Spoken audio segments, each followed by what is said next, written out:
Good afternoon, everyone. My name is Adam Urnett. I'm the IP Fellow with the Center for Intellectual Property Information and Privacy Law at UIC Law. During this event, I'll be the one introducing each segment and providing details on the event logistics. There's a couple things I want to go over before we jump into it. First is that you can access the program materials the program and the program materials anytime by clicking the link in the gray seminar materials box that you'll see in the setting that we were just in. Actually, I'll also be posting a link to the materials and the program in the general chat once we get started, so that everyone has access to it and has a link to it during the presentation mode. The second thing is that we encourage questions to the panelists. Maybe they discourage them, but we like them. And so please go ahead and use the Q&A tabs over to the right side of your screen. If you post a question in chat, you'll probably get a reminder from me that you should be using the Q&A tab. So just to sort of cut the middleman at that point, just please use the Q&A tab for those. That way the panelists can easily access the questions and see them and respond to them in a timely manner. Third, if you want to see sort of what we've been up to and what we're really proud to have put together as a center, there is a newsletter link to our spring 2021 newsletter. Again, that will be in one of the gray boxes bookending the stage in the table setting. I will also be posting a link to that in chat, so you can see that if you want. Fourth, if you need any technical assistance, you can contact our student ambassadors. They are Natalie Elizaroff and Audrey Meyer. They are easy to spot. They have the student ambassador name actually within their name in parentheses. During the table sessions, you can find them either roaming the tables, or they will be in the top right-hand corner at one of the box with 6 blue dots labeled Help Desk. You can contact them there. And I want to thank Natalie and Audrey for helping us today as well. Finally, a big part of our events is the ability to network. This is not Zoom, so feel free to move about the tables when we're in the table mode. We have a couple virtual receptions scheduled for today, so please feel free to meet up with anyone who you would like. If you want to speak to a panelist after they've had their say, feel free to join their table and have a chat. With that said, I'm happy to get started, and I would like to introduce Esther Lim. She is a partner at Finnegan, Henderson, Faribault, Garrett, and Gunner, LLP. She'll be delivering the opening remarks today. But more importantly, for today's event, as was politely reminded to me to include, is that Esther is also a valued and active member of our advisory board, and we are of course fortunate to have her on our advisory board and this afternoon. So Esther, please take it away.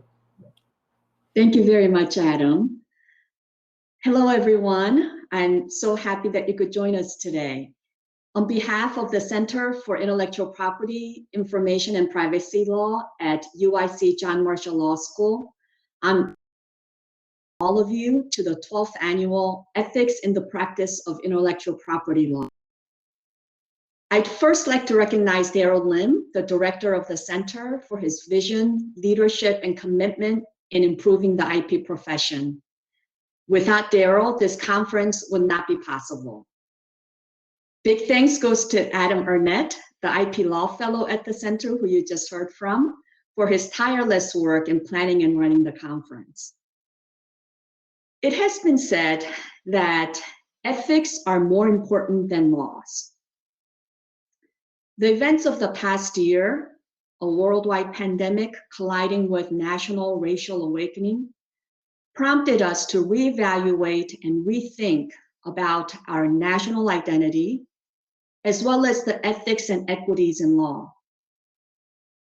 We have learned to analyze existing laws with renewed focus on principles of equity, inclusion, and morality. Today, we have a great line of fabulous speakers to cover a variety of topics on ethics and professionalism relevant to IP lawyers, from conflicts to current trends and best practices, as well as a conversation on implicit bias and social change.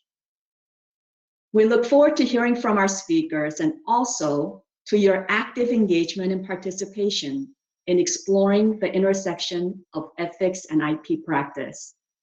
Thank you for joining us and enjoy the conference.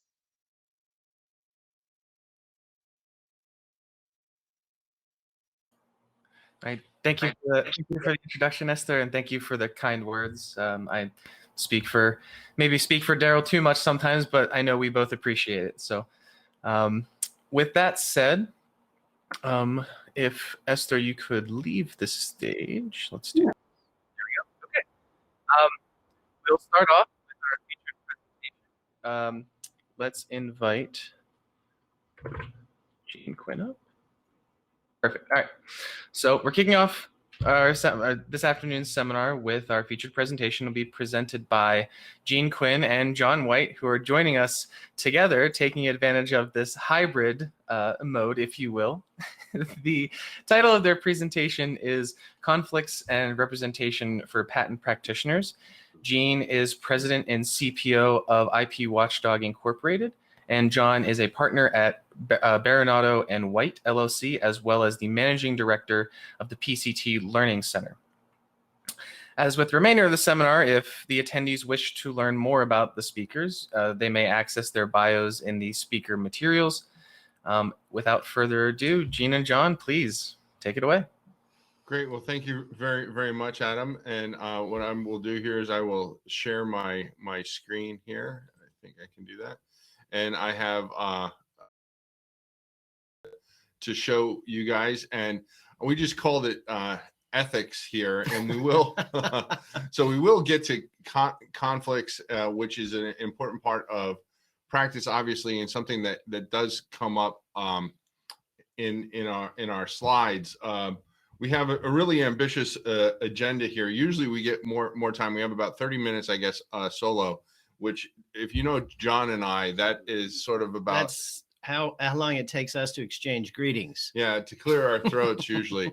So we should probably just get going right away, because we can talk about one slide for 30 minutes. But this is our ambitious agenda. We're going to start with giving you good advice, because any ethics presentation has to start there. We're going to mention really a number of things that happened just very recently over the last really 6 months or over the last year. Or less. Yeah. Or less. In one case, something, for goodness sakes, don't mess it with Texas. Another thing with all the rest of them are new updates at the PTO. So let's just get started, because this slide usually takes us 30 minutes. This is just to remember. Yeah, it goes with the slide, the cartoon on the first that says we have to return to first principles, and so I guess we'll need some. And these are the ones that, regardless of any ethics rubric you're responsible for, pay attention to these and you will have covered pretty much the waterfront. So let's just run through them real quick. Don't lie. By omission or commission. Either way, be forthcoming with respect to your client. Any court you're in. With the theme being conflicts here, just to tie that up with a bow, remember, it's not whether or not you think there's a conflict. You know, it's whether the client thinks there's a conflict, because there's actual conflicts which you can't get your way out of. But then there's these possible conflicts where you may be able to get your way out of, but it's not for you to make the decision. It's for the client to decide based on full disclosure. All right. So you can't lie by omission and say, oh, well, I don't think it's going to be a problem. The client has to absolve you and say, no, I'm okay with that.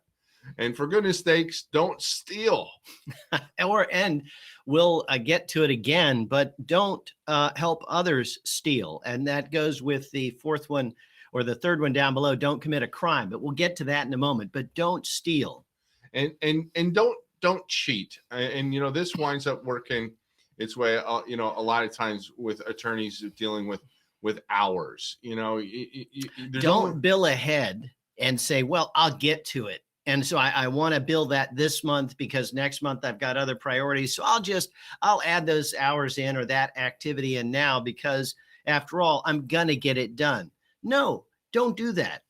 And you don't bill 25 hours in a day, because there's only 24 hours in a day.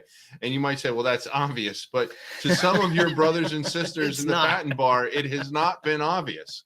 Okay. So there's only 24 hours in a day. You think people know math, right? But no, there's a joke about that, Gene, and it goes about this lawyer who's approaching the pearly gates and is complaining, saying, hey, I didn't get much of a run. I only got 70 years. And St. Peter says, well, according to your billing records, you're at 85. Oh, that's a good one. That's a good one. See, and so it will catch up with you. We need a cartoon on that one. It will catch up with you. Okay, so now don't sleep with your clients. And there's an asterisk there. Okay, so now one, that's not usually a problem for patent practitioners, but it's also, believe it or not always going to be an ethical violation as far as the PTO is concerned. But let us all remember that unless you're an agent, you're also a lawyer, which means you're responsible to the state bar, which has very similar rules wherein it is. Even if the PTO might let you off the hook, your local bar association will not with respect to that particular issue. Okay, but then should be a second asterisk here because it really boils down to the reason why did the PTO not make this a per se violation the way that your states do is because of the reality of patent practice and who is your client. Sleeping with your clients is prohibited because it usually comes up in either, the bankruptcy context, family law, divorce context area, or maybe the criminal context where, the favors are being given for some reason. In the patent context, who's your client? It's a corporation, right? So if you're going to wind up having a relationship with the person in the corporation who is giving you work, well, that person in the corporation who's giving you work is not the client. So that's not really, you're not sleeping with the client. So it's a lot more nuanced in our area of practice. So, and that also leads to the conflict issue as well, because you always need to make sure that the people in the corporations know who you represent, right, John? I mean, you've had some stories where inventors have told you things that their employer would never want. Well, they would never want the employer to know. Right. And what leads to this is oftentimes the first person or persons that sign powers of attorney to start representation are the inventors. And I know that we've now been existing a couple of years of applicant representation where the applicant is the enterprise. But still in the United States, especially, you have inventors who sign those initial powers of attorney. And when an inventor signs a power of attorney, the general notion, at least to them, is you represent them. That's their impression. And remember, the law isn't who you think your clients are. It's who does your client think is representing them. And, if they think you're representing them, well, you probably do until you clear it up and say, no, right. I'm not representing you. So it's kind of foggy for us. Make sure you know who your clients are and make sure your clients know who represents their interests. And if you don't do that, my goodness, you will conflict out of representing both of them potentially. Yes. And that just is a nightmare for you, and it can create a nightmare for them as well. So just don't do that. I hate to have to keep saying this because most of you I'm sure do, but every year, John, we see people go down at OED for mixing money in business and trust accounts. And the thing is, Gene, this is such a there's no contesting it on the factual basis, because either you have separate accounts if you kept the money separate, or you don't. And there's no explaining away that you don't. Right. The only time that you're going to get forgiven for doing this is the fact patterns will go like this. It's usually a solo practitioner or small firm and closely held. And it's usually the wife, or it could be a spouse, but usually the wife of an elderly practitioner has done the books for 30 plus years, and that spouse has gotten sick. and now cannot do the books, and the patent practitioner is trying to keep the lights on, do the work, and has not written a check or paid a bill in literally 3 decades, and then they start making careless mistakes simply because they don't know what they're doing. And in that case, OED will say, okay, well, we're going to sanction you, but we're not going to give you the death penalty, or we're not going to suspend you. Yeah, and the classic tell is a bounced check to the PTO. Right. You bounce a check out of your trust account because the money wasn't there. It was in your account, and there's some confusion there. And so the bounce check leads to an inquiry. What's up? But if you happen upon that fact pattern, or any fact pattern where you do make sort of an innocent mistake there, you need to get representation, because you should start with the presumption there are no innocent mistakes with unearned fees. And it's a very serious inquiry from OED. So what should you do? Don't commit legal malpractice, because a lot of these errors are going to come from malpractice. And with the theme of this being about conflicts, you got to stay away from conflicts and always be upfront, because once somebody says, well, you represented me on this issue, what are you doing representing somebody else on that issue? They're gonna make a big deal about it. So you got to stay away from problems. And the classic there, Gene, is you had a client 5 years ago approach you about some topic. 5 years later, turns out you obtained a patent for what they regard as their arch competitor. And they say, hey, no one ever consulted me. Yeah. And that's where you run aground. Things that you haven't given a thought to and forgot about, you can't. Or things you did when you were desperate because you needed the money and business wasn't going well. Don't get sanctioned by anybody, because if you do, OED is going to give you reciprocal discipline. Don't commit a crime. And this is where I wanted to pipe up. Don't commit a crime. So you think, well, I'm not a criminal. I'm not out stealing things, at least actively. No, here's how it goes down. Grad student comes to you and says, hey, I'd like you to file a patent on what's the subject of my thesis. And you go, hey, that's great. This is yours and yours alone. Indeed, it is. And so you go about putting together a patent application and filing it and recording an assignment to this grad student's new company. Come to find out, the grad student has several other obligations of this very subject matter, one to the university, one to their country of origin, and perhaps to another company. Have you in assisting in a conversion? I hope not. Yeah. But so when we say don't commit a crime, what we mean is pay attention and understand that the real world is perhaps a little more complicated than you may think. And so when people come to you and say it's mine, ask some questions. How did this come to be yours? And what are your circumstances of origination? Yeah, and the other thing is don't work with invention submission companies that are fleecing inventors. And don't commit a crime. I mean, believe it or not, patent attorneys get caught up in securities fraud, securities issues, tax evasion. You see stuff like, well, they inherited money from a Swiss bank account and they just got on a plane and brought back a bag full of money, and I mean, stupid. If you are paid in cash, you should wonder. Okay. Yeah. So do not have blinders on. Blinders are for racehorses, not for patent attorneys. Right. All right. So that gets through that. So the next slide is really something that I came up with. I'm doing a patent litigation program next week with IPWatchdog, and one of the speakers said, "Did you see this? It just happened in Texas from Judge Albright, the death penalty." I'm like, oh, wow, he gave somebody a death penalty in a criminal case.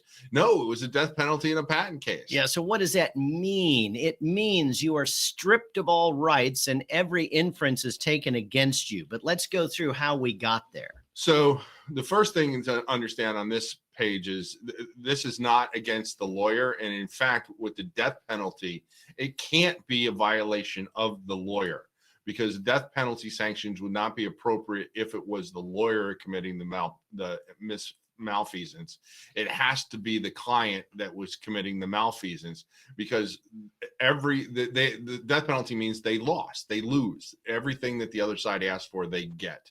Okay, so there's the law as it exists in the Fifth Circuit.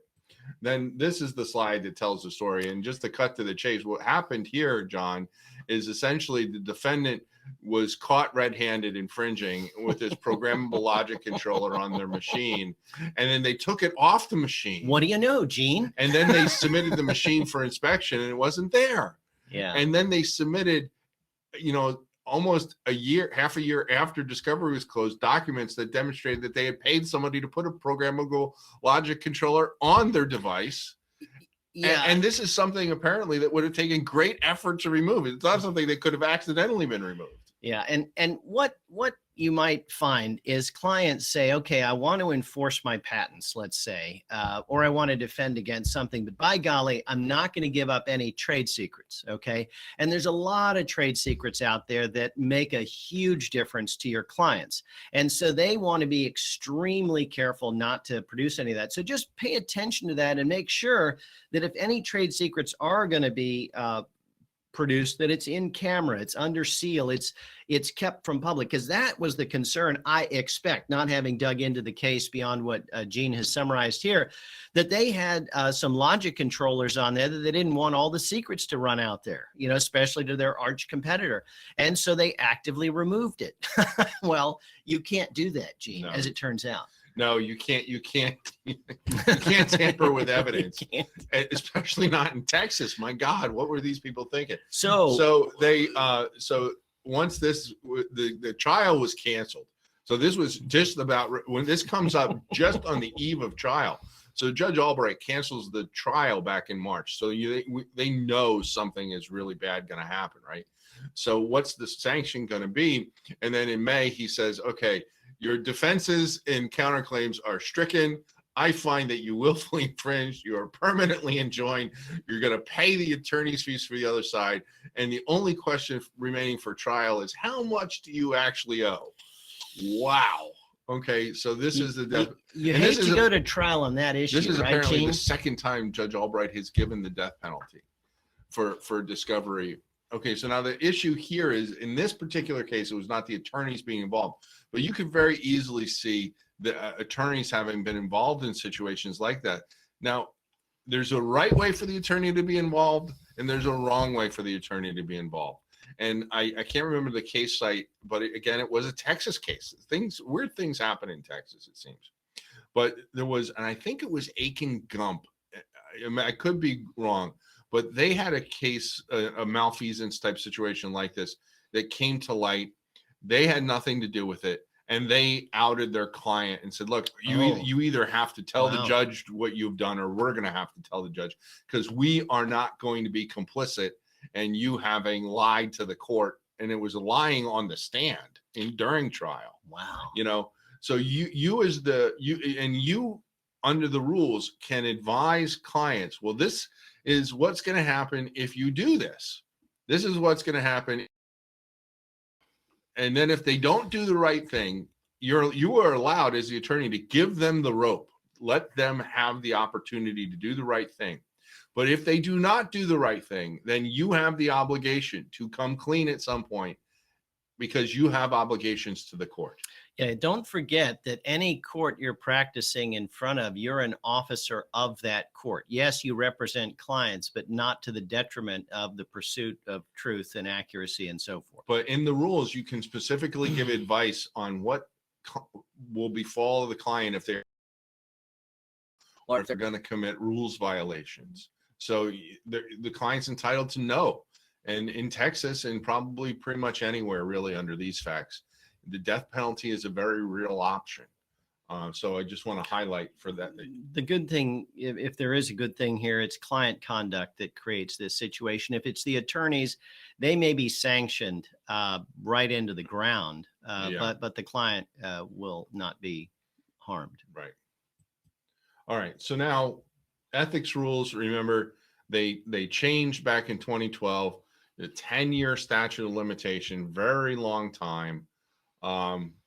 So, and we have another comic there. So we only have a few rules, so we really enforce them. Yeah. And so just a little recap that the ethics rules changed utterly and completely without changing at all in 2012.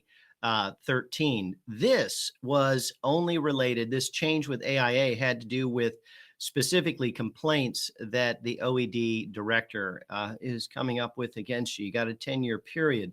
And then we'll talk about how everything changed, but nothing changed in 2013. So then the next year, they updated the rules to make them consistent with the ABA model rules. Now, in previous versions of this, in last year, we went through all those changes, not all of them, but the big ticket changes of this. So if you're admitted to a state that follows the ABA model rules in any way, shape, or form, you're gonna be familiar with the USPTO rules. Okay, now, just recently, what we see is that the patent office is kicking around more things again. So they proposed a practitioner fee and CLE. Now, at this point in time, they are not going to implement the annual practitioner fee. But they have by now, Gene, in my lifetime of practice, this is the 4th or 5th occasion where they have tried to put a fee on us. And I expect the clock is ticking on when it will occur. Yeah. So, and just bear in mind that at least part of the rationale behind this is the PTO is in charge of agents and lawyers. So whereas lawyers are obliged in whatever states they're admitted in, agents are obliged to no one with respect to CLE and fees and stuff like that. And so, maybe it's spread the misery or something like that. I don't know. But in any case, I feel it's a certainty at some point that you'll also be paying an annual fee of some sort to the USPTO, and also handing over information with regard to whatever CLE you've taken, including ethics, because I just think it's unavoidable. Yeah, and in fact, they said in August that the CLE component, it remains voluntary, and they really want people to do the CLE. They want people to engage in the CLE.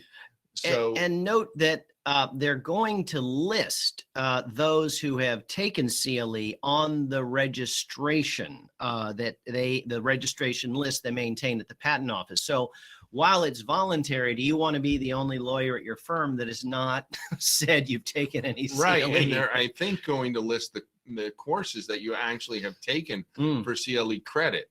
And with the belief being that they're going to shame you into taking CLE. And I think, like all these, some of the providers that year after year have the same CLE with the same nondescript title, update on patent law. Well, you're probably going to see more specific things where you see, specific CLE titles dealing with things that really matter to what you work on, because that's going to be, and they're expecting the spring of to have this go into effect. And it also, in addition to having the CLE, this is in conjunction with this CLE reporting, the voluntary CLE reporting. They're going to do non-voluntary biennial registration of practitioners. Now, you may recall that they would periodically mail out something to patent practitioners and say, hey, once you get this, send us something back to tell us you got it. Now, I got one of those things years ago, and it would happen to come to me when I was in between a move and I didn't respond. And then you get on the disavowed list. Yes, that's what I call it, because it was right about the time that Mission Impossible was in the movie theaters, so they had the knock list, the avowed list. So I was on the disavowed list. A friend of mine calls me and says, hey, I read that you're on the disavowed list. I'm like, what do you mean? Administrative suspension. And he said, you've been suspended. And I'm like, for what? And he's like, apparently you didn't respond. And I'm like, to what? Yeah, exactly. To what? Which was the correct response. And so then I called John up in a panic, and he said, no, there's a form.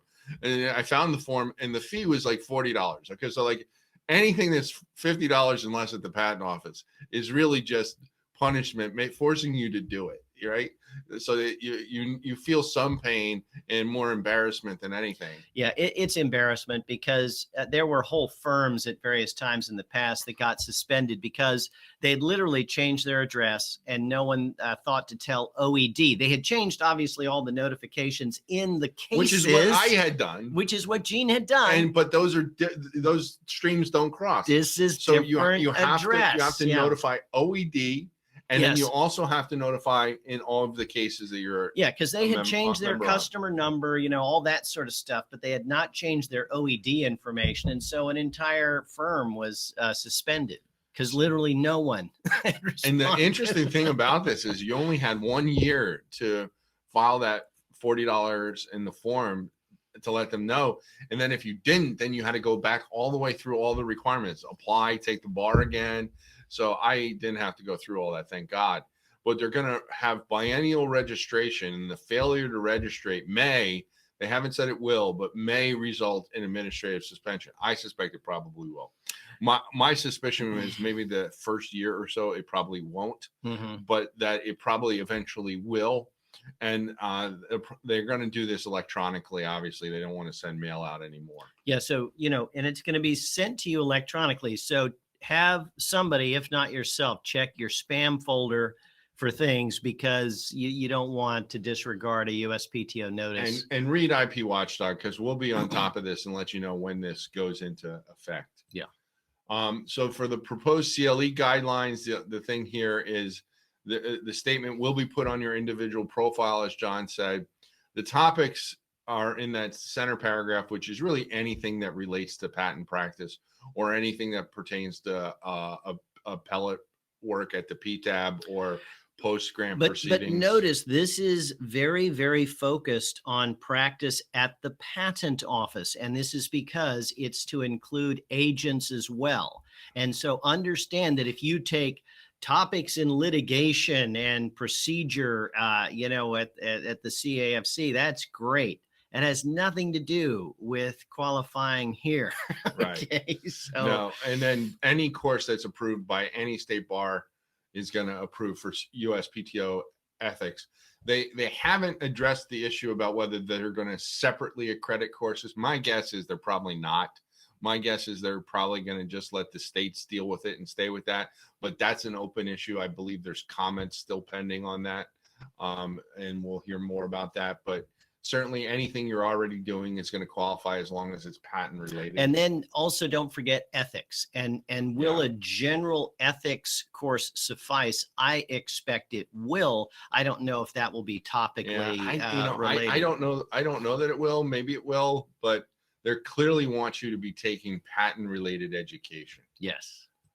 Now, the reason that we didn't focus on conflicts exclusively is really because of this. It just came up last week, and we figured if it came up last week, you probably didn't know about it. With so many of you just working head down, but there's more changes to representation at the patent office that will now go in effect June 25th. So not yet, but these are final. They're not proposed. These are final. So they will go in effect, and they were announced last week. They're largely non-significant. They amend things in small ways. Rule 106B allows you to reveal information that is otherwise confidential in order to deal with conflicts of interest that may arise, particularly pertaining to change of employment status or change of firm ownership. So, but only to the extent necessary in order to deal with the conflict of interest checks. Okay, so that makes sense. That's just sensible. So these changes are all on the sensible variety. 106D is amended to require practitioners to make reasonable efforts to prevent inadvertent disclosure. I don't even know. I thought that was already. I mean, I think if that wasn't there, it had to be implicitly there. Yeah, no, I think this has to do, Gene, in the electronic world where neither you nor I actually have our files in our physical possession. You know, it's in the cloud. Mhm. I think this relates to most bars now require that you take at least state-of-the-art, or at least accept state-of-the-art steps to protect your stuff, Yeah. so that you don't get jammed up ethically because you put it on a server in your basement as opposed to a bona fide You just went there, server in your closet. sorry. Oh my In God. any case, you don't put it in a place An that, unprotected server in your Right, closet. like- Don't use one of those. like yesterday, I was just told, because I'm never ahead of any of these things, that our IT wizard had installed a new protection device in our server thing at our office, wherever that still is in these at-home You know, times. I know your IT wizard. What it probably is it's probably a lock on the door of the closet is your security protection. Never mind what he says. So anyway, we have state-of-the-art protection, and so that's what they're looking for, Yeah, that you yeah. aren't leaving stuff laying around, Right. because that's it. This is the modern age. People may be entirely on the cloud by now. Make sure it's reputable and they have reasonable state-of-the-art protection. So then Rule 1118 gets changed. So now I know I've had this argument with people for years. In the last, and I don't. They had already said in A that, or maybe they changed the rule to say previously that anybody that comes to you to seek advice is a prospective client. Now that change is at least a couple years old, and so so that's there. I want to always make sure people know that, because there was a debate for many years about whether or not the rules in the patent office included that, you know, and I guess some states don't include that or as tightly as other states. And there was discussion about, you know, well, if somebody comes to you, they're not always a prospective client. I always thought that, you know, that's garbage. If somebody comes to you and is asking you even before they sign, you know, a legal question, well, do you think I can get a patent on this? Should I hire you? Well, that's got to be privileged. They've got to be a prospective client. Remove all doubt that they are, and you owe them a duty of confidence.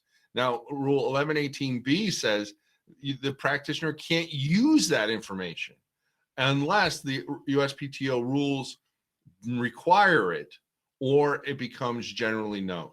Now, I think the USPTO rules require it would mean, you know, disclosure to prevent inequitable conduct. That's the only thing I can think of. That is they enable a defense of Right. inequitable conduct. Yeah, to avoid getting jammed up. Or you know, another way the rules would allow you to use that information is to defend an ethical, or malpractice complaint, Right. you know, that sort of thing. Yeah. So now there's a couple other changes here to advertising. Just makes sense. Notice Rule 702C had read that any communication made pursuant to this section would include the name and office address of at least one practitioner. Now they've changed it to contact information, and the Federal Register notice specifically says that if you put an email or website address URL on, you're fine. And I read that and I thought, that wasn't already the rule. You know what I mean? Because this is what everybody's been doing, right? I mean, this is for Google Ads, you know, Google AdWords and, you know, and that type of thing. You don't have your office address there, and that's clearly advertising. Yeah. But you have a link to your site where that can be used. So this is a rule where the patent office is saying, you know, the king says what you've already been doing is okay. You know, so we're not going to come after you for what you've already been doing. We give you permission to do what you're already doing, right? Since you've already doing it and ignoring the rule, we're going to change the rule. I mean, because this just makes sense, right? I'm not missing anything. No, right? this is just catching up with reality, Right. You know, and especially now that you have virtual firms, you know, what's an office address? Right. No, good question. I mean, and after the pandemic, I mean, there won't be any office addresses for a lot of firms probably. Yeah. And other than a PO box, somewhere, you know, yeah. or one of these virtual offices. So 703 is just with solicitation is what matters is what the client thinks, not what you think. So they must have been getting I mean, some kind of attorney saying, "Oh, well, I'm not soliciting. I'm just sending stuff out." Yeah, I'm just sending information to every person with a new graduate degree at my old alma mater. Right.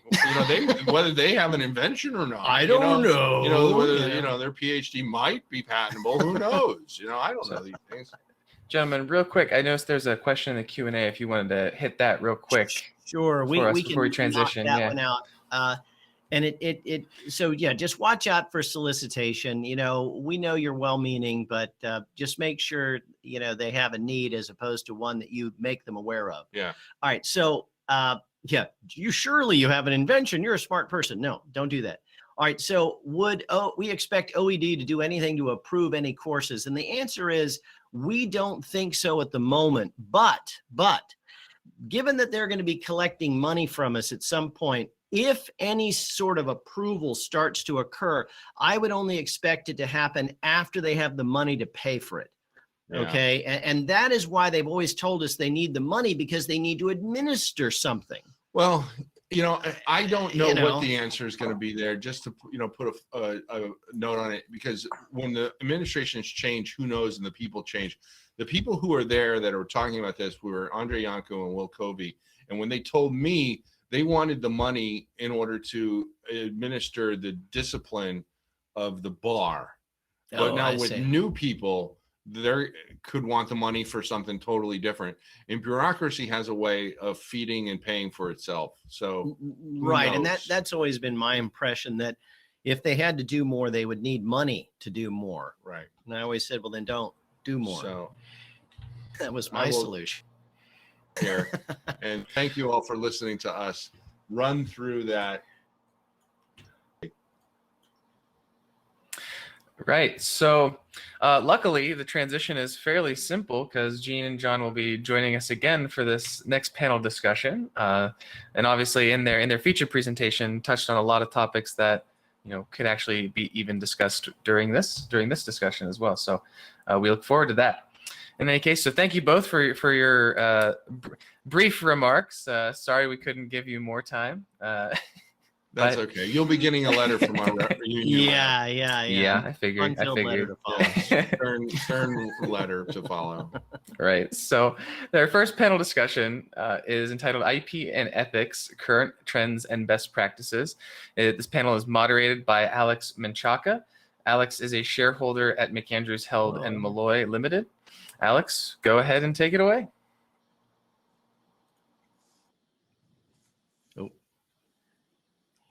Alex, you're on mute. Thank you for that. That happens to me from time to time. Thanks, Adam, for that. And Jean and John, thanks for your opening comments. They're always entertaining, just like they were last year, and I'm sure they'll be again next year. My job is to keep our next panel moving swiftly and entertaining as well. I'm supposed to give a little bit of background on everybody who's speaking on our panel. I'll start with myself first. As you've seen probably on the internet lately, there's what's been going on in 2021. And when someone asks you, tell me a little bit about your background, you start talking about the background behind you. That's the Civic Opera Building. And so that's the background I'm going to give you on me. Other than I've been an adjunct professor at John Marshall now for 25 years. I'll be teaching again the patent law class this fall. I've seen in the participants, there's a number of former students of mine, so hello and welcome, and also a number of students who will be joining me this fall. So we're looking forward to a fantastic fall. Again, unfortunately, it's going to be online instead of in person, at least as of now. So I'll introduce now our speakers. Our first speaker, Emil Ali, he practices primarily in ethics, and he'll share with us many of his ethics issues that he's addressed over the past year. We also have Richard Beam. Richard, anybody who's practiced in Chicago in the patent law area knows Richard. He's been a Chicago patent law practitioner and an adjunct at John Marshall from time to time for quite some time now. And then we have the fanciest member of our panel, Dr. Eldora Ellison. Dr. Eldora Ellison has her PhD in biochemistry from Cornell, and so that's why I call her the fanciest on our panel. So I think that I'm going to go ahead and get started with a topic that kind of is something that was Gene and John were discussing as they were finishing up their conversation, and that is advertising. We've all been away from our office for a long time, and no networking events, no seminars, no conferences, and we're all used to getting out there and trying to network and advertise. But over the last year, that's not been as available as usual. And I'm going to turn it over to Emil first and ask him what kinds of advertising issues he's seen over the last year, what kinds of issues arose with his clients, and then if he could throw in any thoughts, and I'll ask everybody else about these thoughts as well. Lately, we've seen a lot of cases in the advance sheets where there's a complaint and the defendant is not named, but the defendant is listed, or all the defendants are listed on Exhibit A. And the Exhibit A has a bunch of defendants. Of course, that's secret at first. And are there any issues arising with bundling defendants? We've seen that also in ANDA litigation as well. So I'll turn it over to Emil. Sure. Thank you, Alex. By the way, as Alex mentioned, my name's Emil. Our firm, McCabe Ali, represents a whole host of attorneys and law firms. We're registered patent attorneys. We specialize in IP ethics. So, I think I have a unique perspective in kind of seeing what is actually going on. Since we represent kind of most people before OED, we really know what's going on there. And I can tell you that, when it comes to a common advertising issue that I see, I think I would probably divide them currently into two camps. So one would be what I call spam emails, and that's a little bit of a misnomer. So this would be emails that you're just blasting out to people. So on the trademark side, it's actually very common that you'll see a pro se applicant and you'll say, oh, well, you know what? The pro se applicant filed a trademark application and now there's an office action issued. We can use, there's many companies that actually take the API information from the USPTO, package it, and then sell it to attorney. So the attorney buys it and says, you know what, I'm going to send a mail merge to 2,000 of these applicants, the pro se applicants. Well, what ends up happening is they don't comply with the advertising rules, which previously required them to put their office address, or even if they didn't provide their email address or something, they didn't provide their contact information as well as the name of their firm. They didn't say it was attorney advertising. Those are very common ones. They're very small issues, but they are common, right? And one of the main issues as well is what due diligence did you do to make sure that and I remember one specific serial complainer complained about, for at least 3 of my clients, said, oh, these people spam me and they spam my client when I represent the client. And I go and look at these trademark applications and I'm like, this is odd because you're not listed as the attorney of record. Instead, you're listed as the correspondent or something. So you did not properly list yourself as the attorney, and now you're getting upset that your client is getting contacted directly. But that's one big area. And then the other area is Google ads. And actually, it's interesting that the World Trademark Review just did an article, I think this morning or yesterday, talking about the prevalence of Google ads. And I think a lot of it is hyperbole. So a lot of advertisers, whether it's on the patent side or the trademark side, will talk about how they're the best. They talk about how they file more applications than anyone else, or they'll guarantee to get you a patent. All these things that for us that are sitting here, we'll probably say, yeah, that's clearly not allowed. But I think these are areas of concern. So I would say that obviously many of you will say, well, this will never happen to me. And I can tell you, advertising is something, a solicitation is something that we can spend hours talking about. I just did a CLE, I think last month, for the IPL section of the ABA, just talking about solicitation and solicitation from a litigation perspective for IP litigators.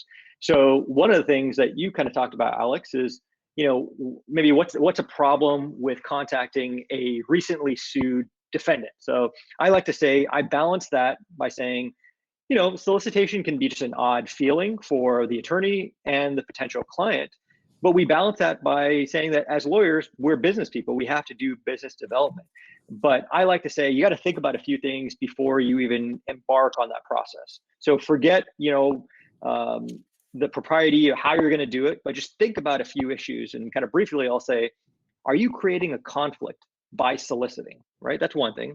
Are there outside counsel guidelines at issue for one of your other clients that may impact who you do work for? And therefore, is it an exercise in futility for you to solicit a client that you may not be able to deal with? Like, think of parent-subsidiary relationships. Think about the potential Rule 56 issues, right? You may have a litigation department, but you may also have a prosecution department with active prosecutions going on. So I think that's really, really, some important kind of unique issues. But if I have maybe 2 more minutes, I'll quickly go through an interesting case that I came across a few months ago. It was a district court case in the Southern District of Florida. And I like to talk about this. It's Pay Range v. Kiosoft Technology. And I like to talk about this because a lot of us think that when we give a solicitation presentation, from a law firm to a potential client, that it's going to be covered by some sort of privilege, confidentiality, etc., right? And the issue in this case was that the court ultimately said that maybe not, right?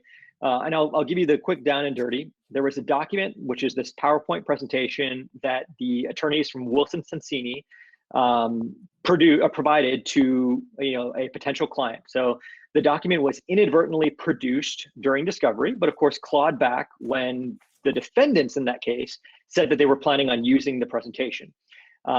Even though the PowerPoint at the top said attorney-client privilege, and it said AEO when it was produced to the defendants, it was really a sell sheet, but it had like a fee schedule, comparison of venues. So there was a recommendation for where to file.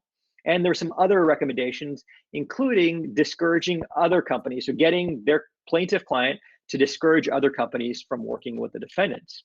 So my mind is, were the 2 recommendations potentially legal advice, right?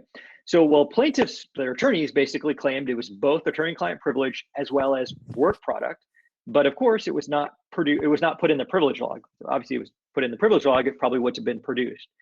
The defendants tried to use the fact that they recommended discouraging working with the other companies from working with the defendant, and they tried to use that to get sanctions.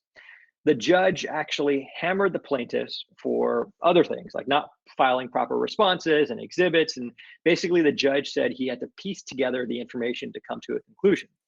And of course, the defendant said there is no privilege, many theories, waiver, etc.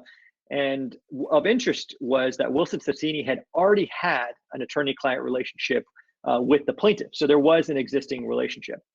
Ultimately, the court said that they were not persuaded by the plaintiff's argument, but they allowed them to redact certain parts of the recommendation, but not the part about discouraging others from conducting business with the defendants.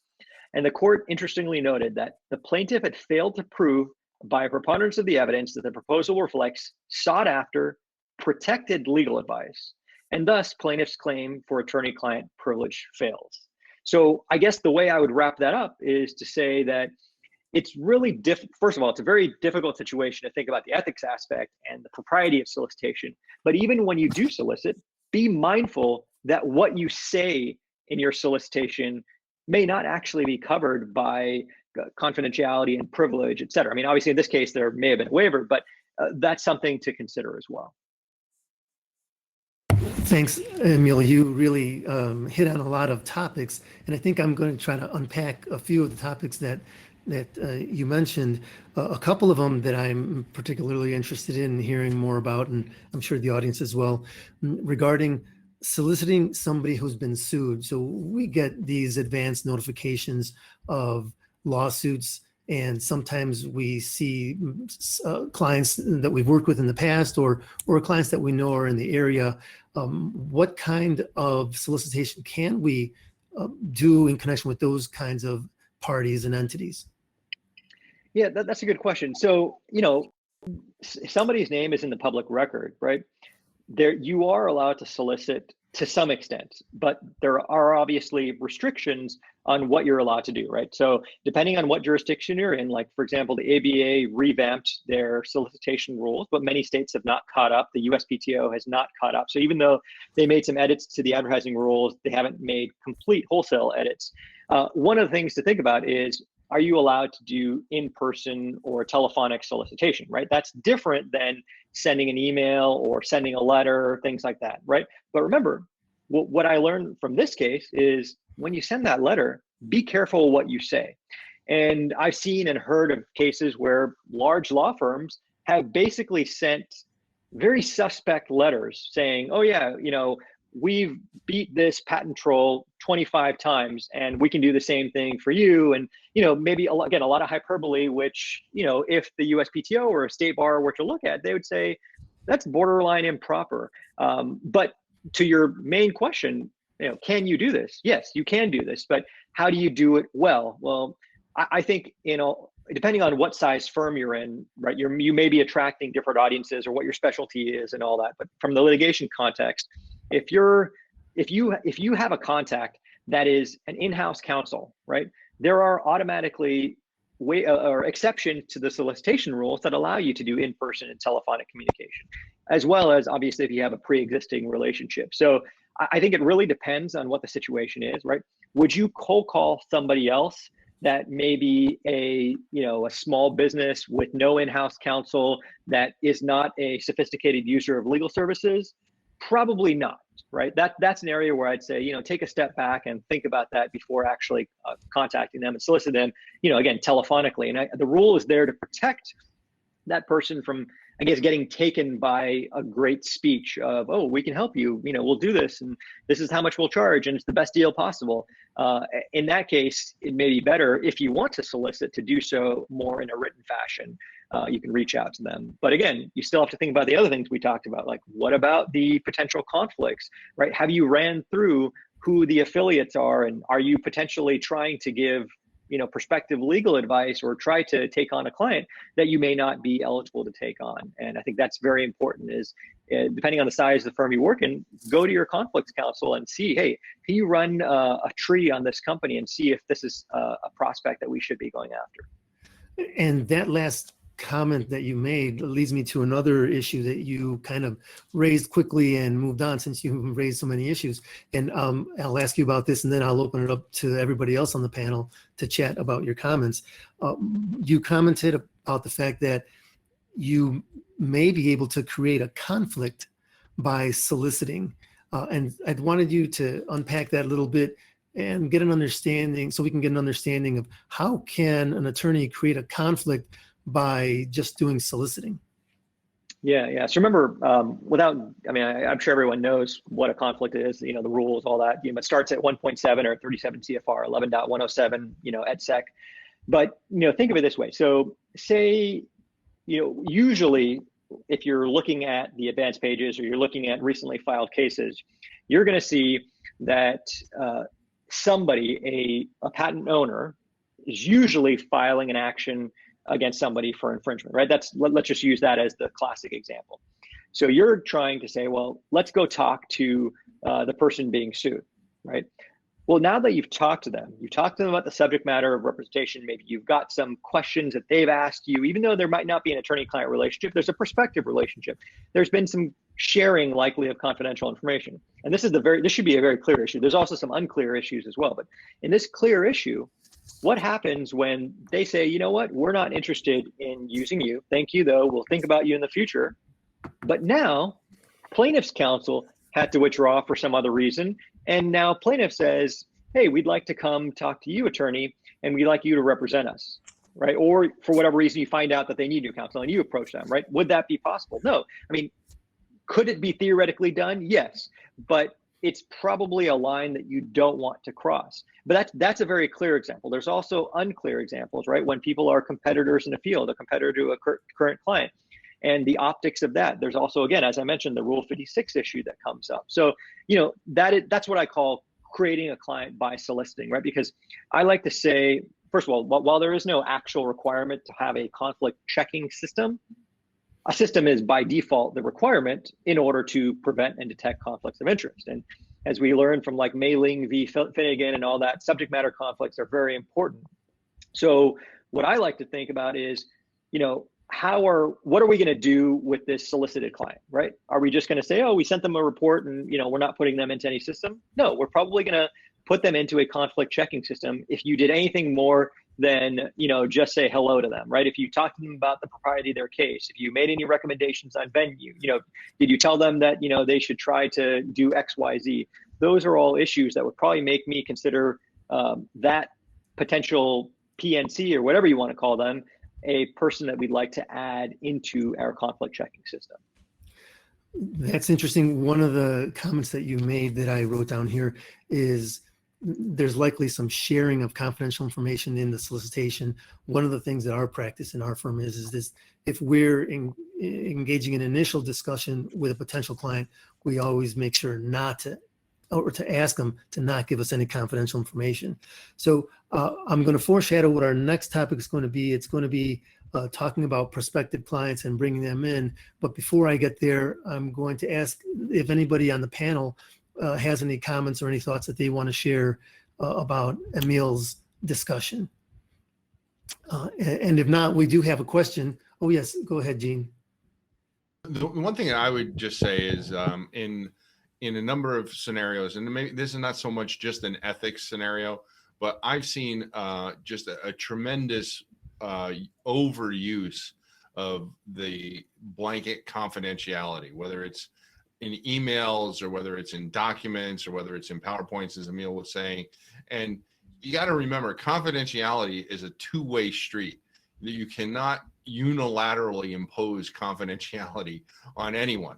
And I see all the time attorneys will send you an email and say, oh, this is confidential, or you know, and it's usually I a lot of times step in and try and help people who are getting scammed by copyright trolls or whatever the case may be, and they'll say, oh, this is federal rules of evidence confidential settlement discussions. It's like, well, we don't even acknowledge that we infringe. We don't even acknowledge there's a dispute here, and I'm certainly not going to agree that this is a confidential communication, you know, because your abusive process is going to be Exhibit A, you know. So don't think that those things are going to save you.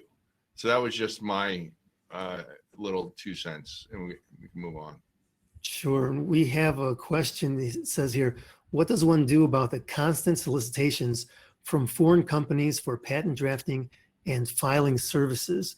If it goes to the client and the client asks me, I just tell the client, use your delete button and just delete it.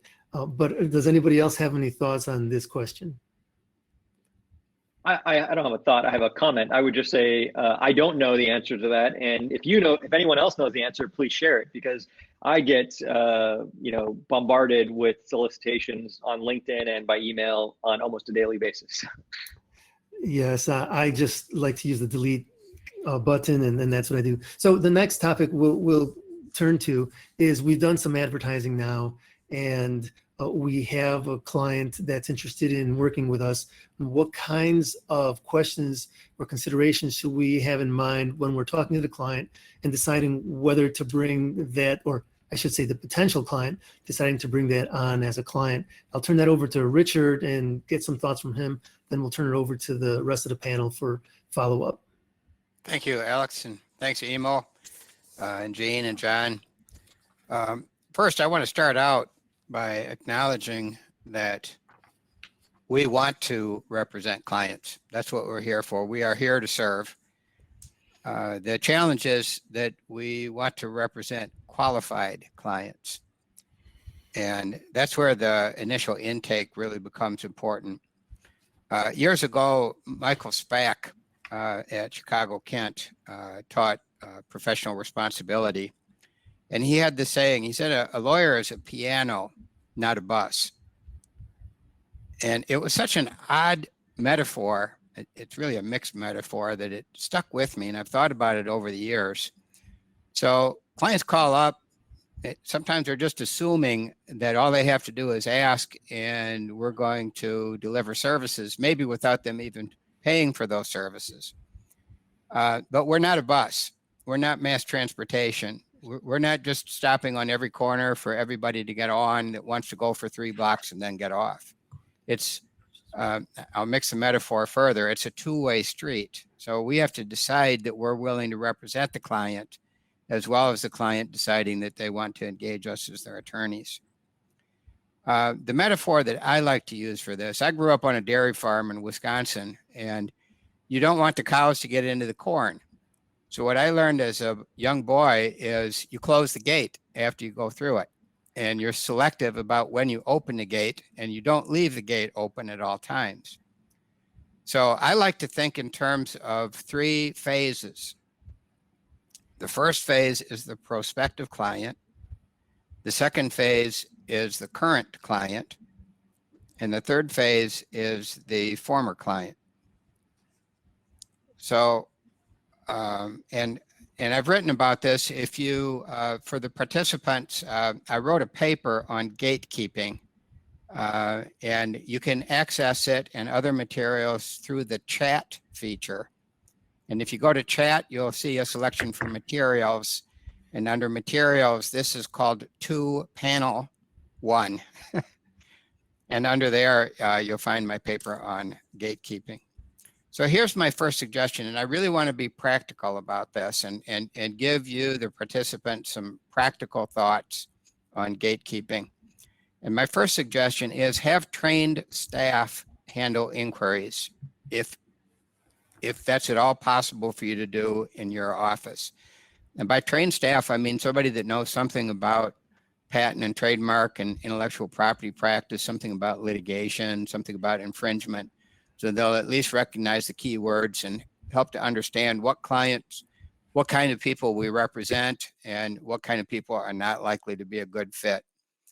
Just before this call, I asked my paralegal and practice manager who handles these calls how long she typically takes in one of these inquiry calls. On the short end, it's about 3 minutes, and it might only take a couple of questions. On the longer end, it's more like 15 or 20 minutes. You've seen the joke about, please don't confuse Google with my law degree.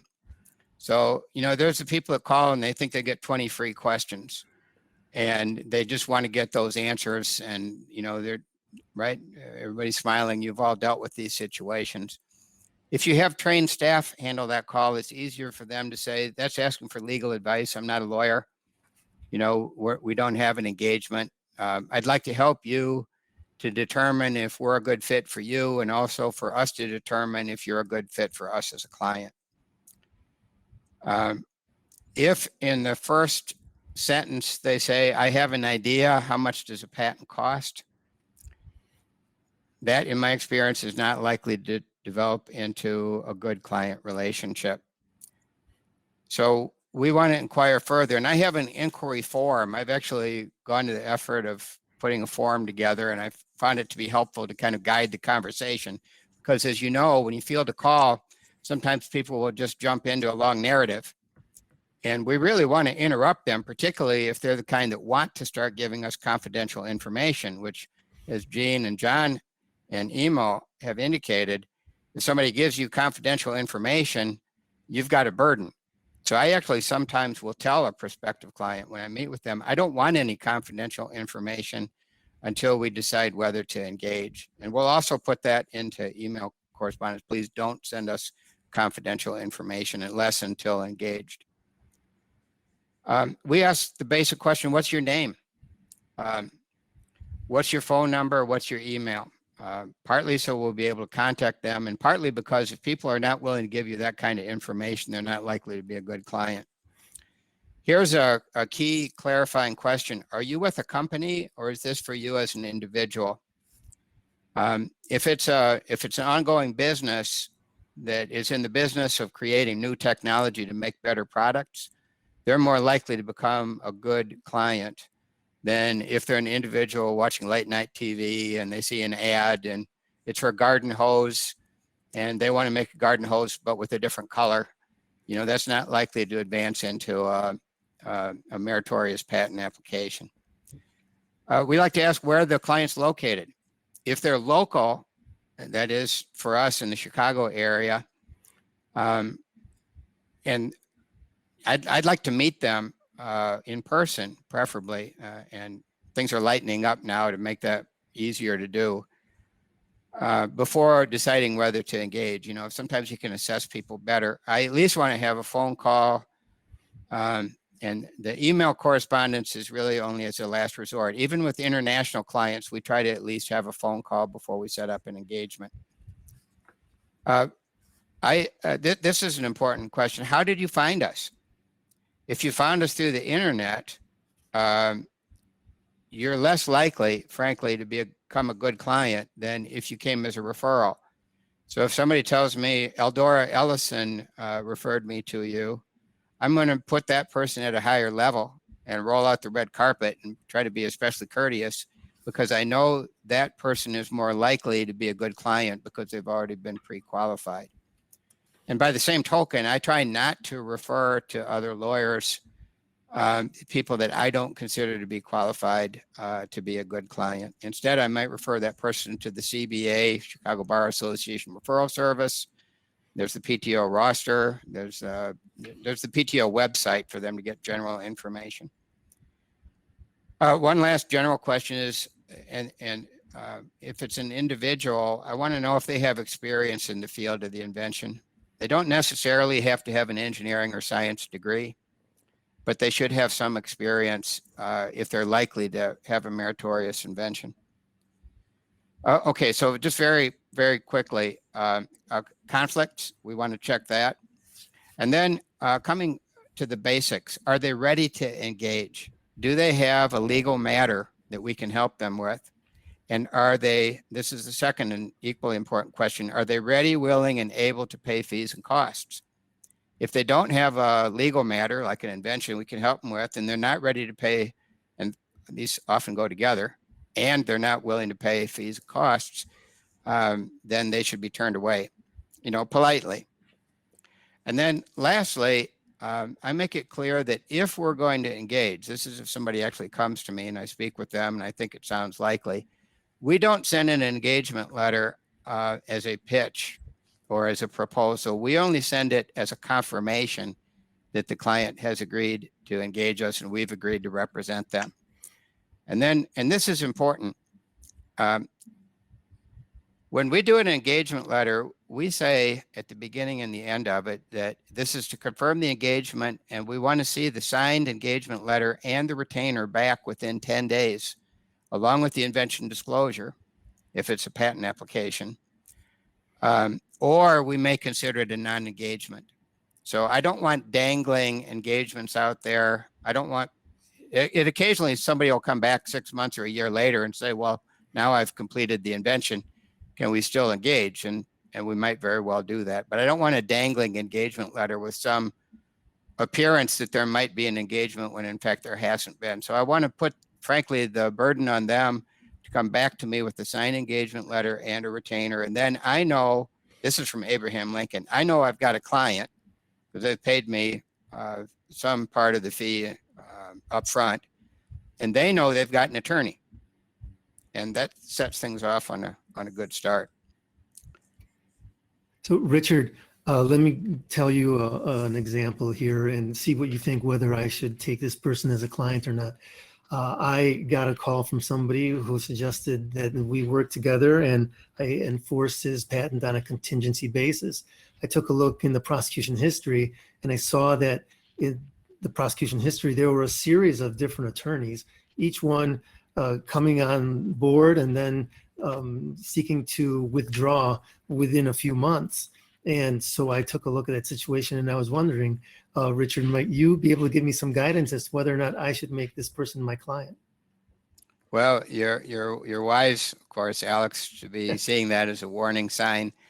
I think that's one of the biggest warning signs. If somebody, a lot of times people will rule themselves out because they don't have a real matter or because they're not willing to pay fees and costs. But if you get to the stage where it sounds like it might be a good engagement, but you see that chain of attorneys, it's certainly good to ask the client, what happened here? Why have you had this series of attorneys? And if they badmouth the previous attorneys, it's a good sign that you're going to be the next on the list of somebody that they're going to complain about, and that it is not going to be a good relationship. Very likely they have not paid their attorneys and they have not been cooperative, and they're going to be a problem for you. I also make it a practice to call the previous attorneys, and I may ask the prospective client if that would be okay with them. And if they resist it, that's a bad sign. But if they agree to it, I will call the previous attorney. And sometimes I have decided, rarely, but sometimes I have decided to go ahead and proceed with the client. And I have found that the previous attorneys have been very candid about whether the client was easy to work with and whether they pay their bills. And I have uncovered some things by making those calls that have shocked me. One case that I found pretty extreme, and this was a very professional looking PhD scientist who came in and was interested in a heavy duty pharmaceutical patent litigation. And I saw two attorneys among his previous counsel, one of whom I knew. And I called the previous lawyer, and the lawyer said, "Did this gentleman tell you that he's a convicted felon?" And I said, "No, he didn't mention that." "Did he tell you that he was convicted of a felony of violating an FDA order that relates to the pharmaceuticals?" "No, he didn't mention that." "Well, you might want to talk to his criminal defense attorney." So I did. I called the criminal defense attorney, who said, "Watch out for this guy." He said, "Not very many people take advantage of me and stiff me for fees. I usually get them up front, but this guy stiffed me." And the next day, I had a further call with his prospective client, and I said, "I'm sorry, we're not going to represent you." And he said, "Why not?"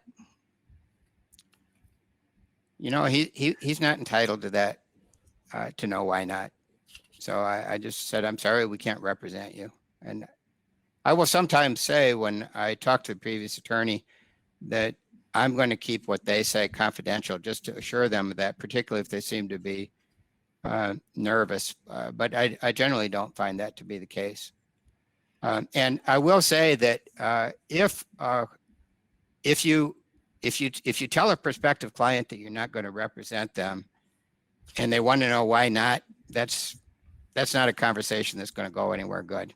So you want to just be polite and get off the call. So thank you for that, Alex. That is a situation that we all encounter from time to time. And the best decisions we make on the client engagements are the ones where we decide not to proceed. Yes, I was frankly. very polite in declining that representation. So the next topic we're going to get to is we talked a little bit earlier about representing multiple clients. But before we do that, I'm going to open up the floor for any follow-up from any of the other panel members. And then there's a couple of questions that are in our question and answer panel. I'll ask for answers. But it looks like Gene also has some comments here. Well, I couldn't agree with everything Rich said more. Through IPWatchdog over the years, I've gotten all my clients through the internet. So I have some more, like real fact specific things to dive into here. I think the one thing is I've always tried to put up hurdles to make it a little bit harder for people to get to me, being a bit of a public figure. But I think that this works for anybody in the internet age. The one thing is, are clients willing to speak with or work with your staff in a courteous way? Because if they're not, that should be some information to you, because everybody deserves to be courteous, and they're going to interface with your staff probably more than they're going to interface with you, and you don't want to have unhappy staff. The big one I've also found is, are they willing to set up an appointment with you in a business reasonable way? Or do they expect to talk to you the first time they call the office? Because if, they can't expect to, when they call a doctor's office to speak with the doctor. So clients that expect to speak with you the first time they call your office, they're unrealistic. They just have unrealistic expectations. But if they're willing to set up an appointment, that shows some understanding of business responsible procedures. I've always found clients that come through LinkedIn to be better. I don't know. I have an understanding why that is, but I just think that LinkedIn is a lot more serious. It's certainly more serious than Facebook or Twitter or any of the other social media platforms for what we do. I have always used a 10-question questionnaire to pre-qualify them, because if they're not willing to spend the 30 minutes to do that, then they are not going to talk to me, because they're not serious enough. If you're not serious enough about your invention, then to at least give me some basic information about what it is, then how can I help you? You know, and that's after they've proven they're willing to talk with my staff and set up an appointment, and otherwise, you know, we can work with them, and, you know, there's no conflict and that sort of thing. So I worked through, you know, this pre-qualification to get through to seriousness, because a lot of times people present as serious, and then as you go along the way, they realize, oh, wow, wait a minute, this person is, you know, not what they seemed at first. I have no reason to understand why this is the case, but Gmail people are way more serious than Yahoo people. So if you get an email from Yahoo or Hotmail Or AOL. or AOL, AOL is not as bad. There tend to be older people. Way older. But Gmail versus Yahoo, just Yahoo is just not, they're not serious. I don't know why, but Yahoo. it plays out over and over again.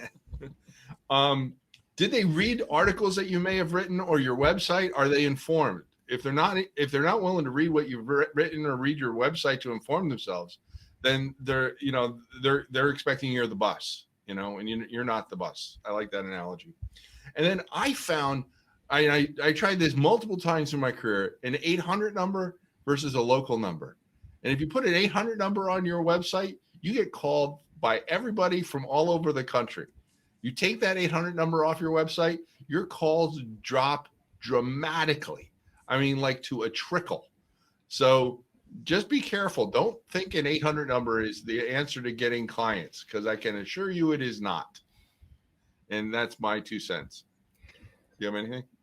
No, I agree with all of it. And the most important one is, if they're not courteous and able to communicate effectively with your staff, that's not going to improve when it gets to you. If they're discourteous and demanding and unreasonable, that doesn't get any better. Right, so that's an excellent screen. Because they may initially present as courteous to you, but if they're willing to be discourteous to your staff, eventually it's only a matter of time.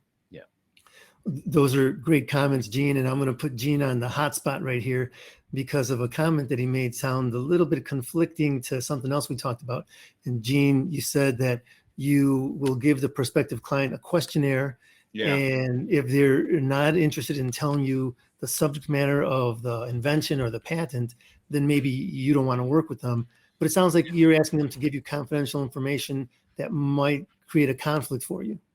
Yeah, you know, and I understand that, you know, and as I was saying that, I realized it does conflict with some of the stuff that others have said. I've never, in all my career, I've had that create a problem once. And it was a problem because whenever I give people that kind of questionnaire, they never give me, without fail, they never give me the information that really is the secret sauce, is what their invention is, even when they're trying to do it. What they're giving me is they're giving me enough information to know generally what lane they're in. And they're giving it to me always in marketing terms, you know? And the one time it did happen was I knew it dealt with multiple browsers on the internet, and it related to search. And we had just taken a client that had an invention related to that.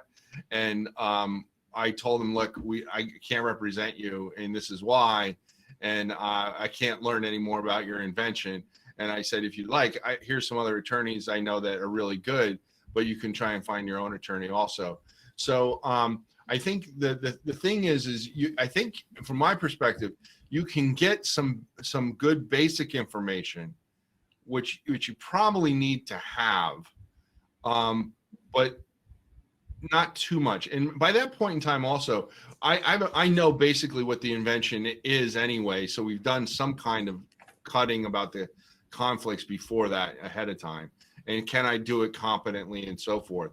But it is a good question to raise, simply because the conflict can come up at any point in time, right? You know, the client may say, oh yeah, my invention relates to browsers, right? Well, okay, well, that's fine. I can help you there. And then once they really tell you what the invention is, it's like, oh, well, wait a minute. It's not so much browser technology as much as it is search functionality. And we have a client that's a little too close now. So at that point, then you have to step back. So I don't think the conflict question ever really goes away. And maybe I'd like to hear what others say about that. I think you're absolutely right on that, Jean. And one of the things that we see is you may start representing a client and not have a conflict, but then as you continue to work with them, there may be what we call conflict creep. You know, you're expanding the scope of what you're doing for them and seeing opportunities. And you certainly don't want to find yourself in a position where you feel that you have to pull punches, you know, when trying to represent your client. And so I think it's important to not assume that the conflict analysis ends once the company or individual becomes a client, but I think it's important to continue to look for conflicts and to continue to think about it, particularly as the scope of work may expand. Yeah, you know, and I don't know that this is technically what the rule is, but you know, what I've always felt is if you treat your clients with respect and operate as a good business person, you know, like the way you would want your parents to be treated, that you're going to be good under the rules, right?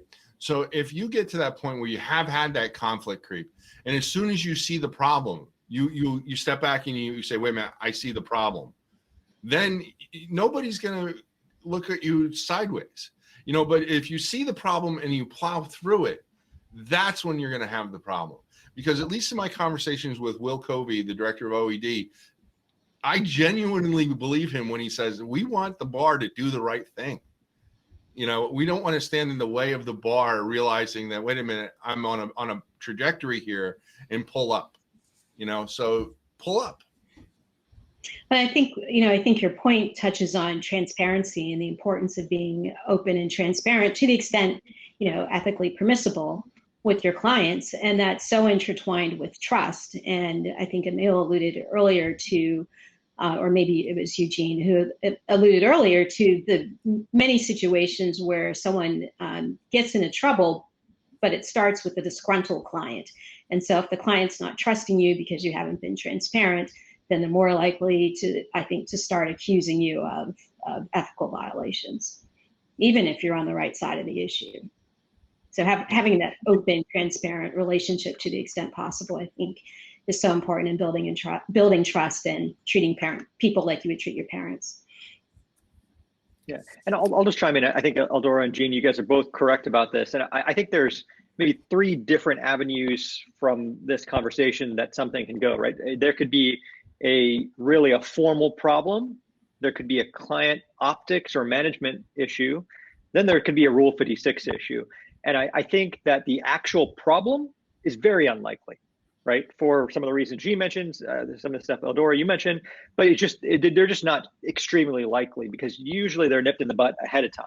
So then let's talk quickly about the optics issue, right?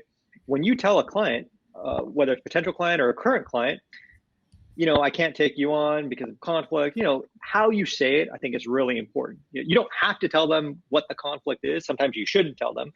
But that's really important. And then there's the Rule 56 issue, right? So I think what Jean mentioned is very true, right? You have to get some information, but not too much information, because the moment you get too much information, now your duties of 3.3, like 11.303 and Rule 56, trump your confidentiality obligations, so 118 and 1.6. So technically you might have a duty to file an IDS, which would just be very odd. So in that case, the best thing to do is withdraw. But do you really want to withdraw? And, you know, so, you know, it is something that you need to be mindful of. You need to say, okay, well, maybe we need to adjust our practices. So, you know, the form that we're going to use, we're going to tell them, hey, give us an idea of what field you're in and maybe some bullet points, but don't give us your disclosure per se until we run a conflicts check. So I think that's probably a good set of thoughts to have in your head.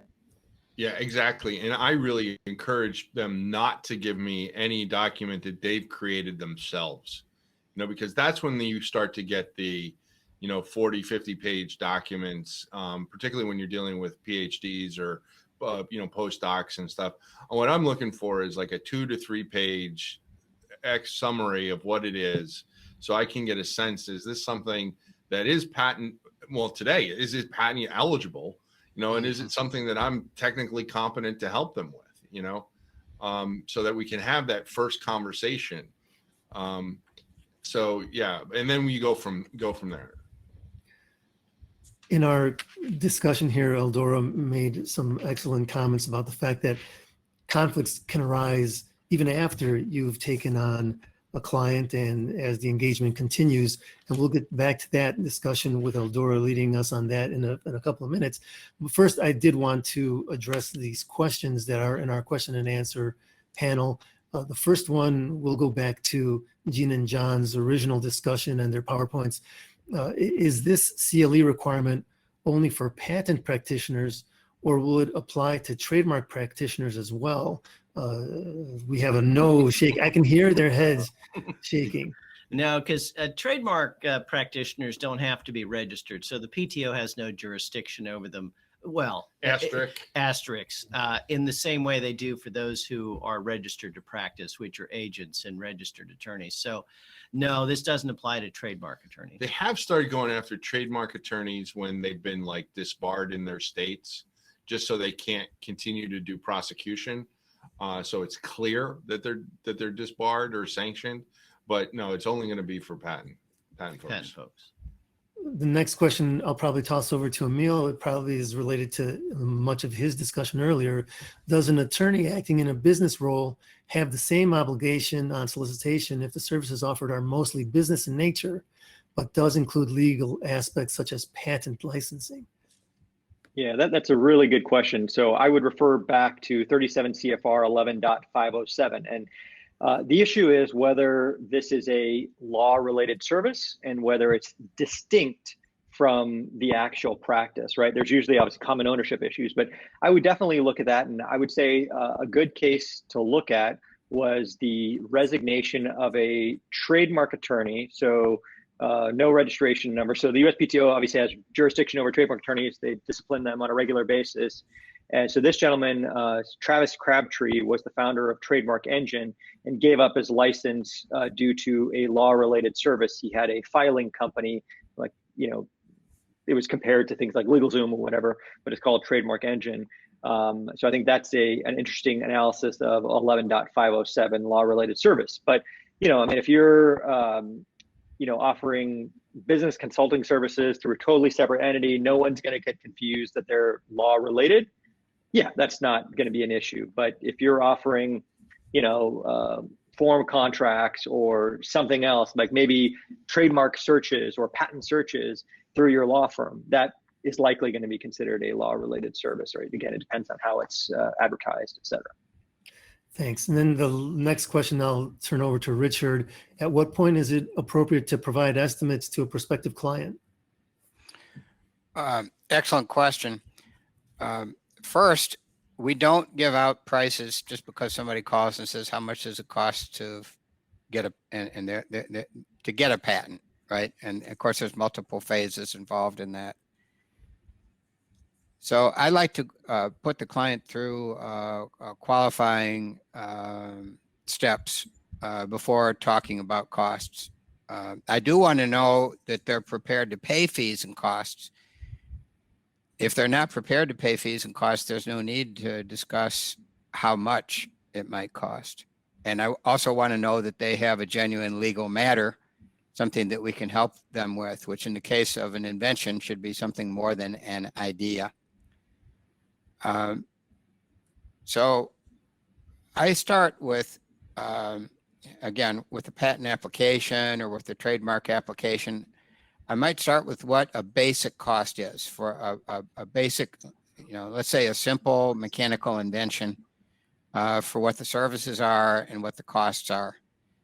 And then I say that it starts at that, and I might put that even into the engagement letter. And then I like to have a signed engagement letter back and a retainer before I really go into a detailed invention disclosure. The risk of providing an estimate before you really know what the invention is you don't know what the complexity of it is, and you don't know how long it's going to take to write the application. So to me, the biggest risk in a patent application matter is that the client, the prospective client, has not really made the invention yet. They haven't completed it. And I don't want to be on the hook for 6 months or a year of trying to coax and handhold the prospective inventor through the invention process to even come up with enough to write a patent application. So I want to know that they've got something that is really sufficient to write up a good patent application. And then I also want to know what the complexity of it is. If it's electronic medical records software, that's going to be more involved than if it's a nut and a bolt. And I've done both kinds of patent applications. A nut and a bolt, it tends to be simpler. I see kind of a follow-up question popping up here. If I could just jump on that too, Alex, Sure. Which is flat fees as compared to hourly fees. I like to give estimates that I think there's a reasonable prospect that we can actually come in at that estimate without losing money on it, without having to raise the price.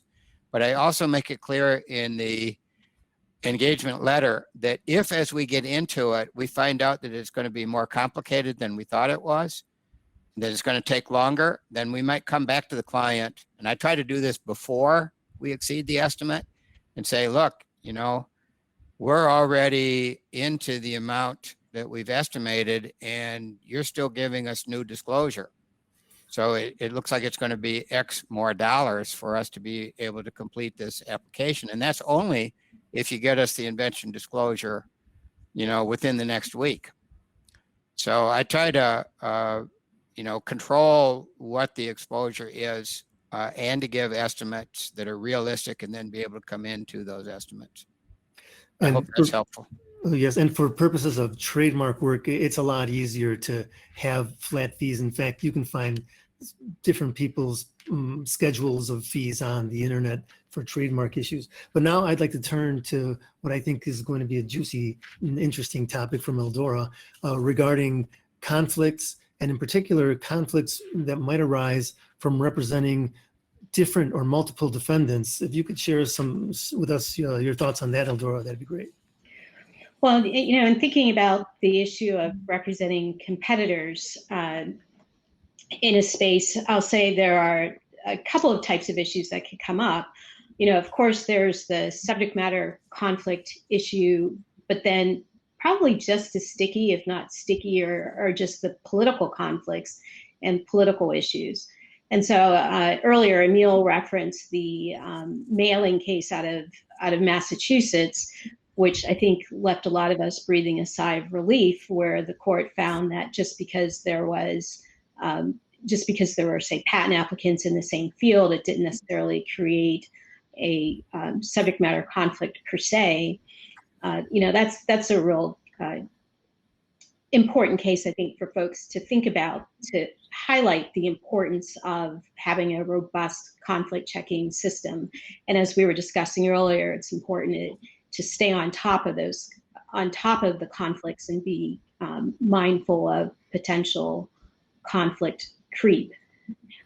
You know, we've spent a lot of time today talking about client intake, and certainly one of the things we think about to a significant degree in taking on clients is, what is the conflict footprint going to be like for that client? Is it worthwhile, particularly relative to the amount of work they may give us? And frankly, where this comes up a lot for us is if a large company wants to come to us and they don't want us to represent, say, other potential defendants, or they may be adverse to some of our clients, particularly in the pharmaceutical space where I tend to operate. So maybe a large company wants to come to us, maybe they have a lot of affiliates, and they want us not to take on conflicts with any of their, you know, subsidiaries. And so their conflict footprint is huge, and then they want to give us a little bit of work. It's just not worthwhile. You know, so there needs to be some rational consideration for the amount of actual work that you'll get relative to what you're conflicted out of. And so we, you know, our firm has a general counsel to our firm that specifically deals with addressing these conflict issues. And we spend a lot of time internally talking about conflicts. And I think when it comes to like looking at the technology, it's not always simple to know whether there's whether there is a conflict in terms of the subject matter.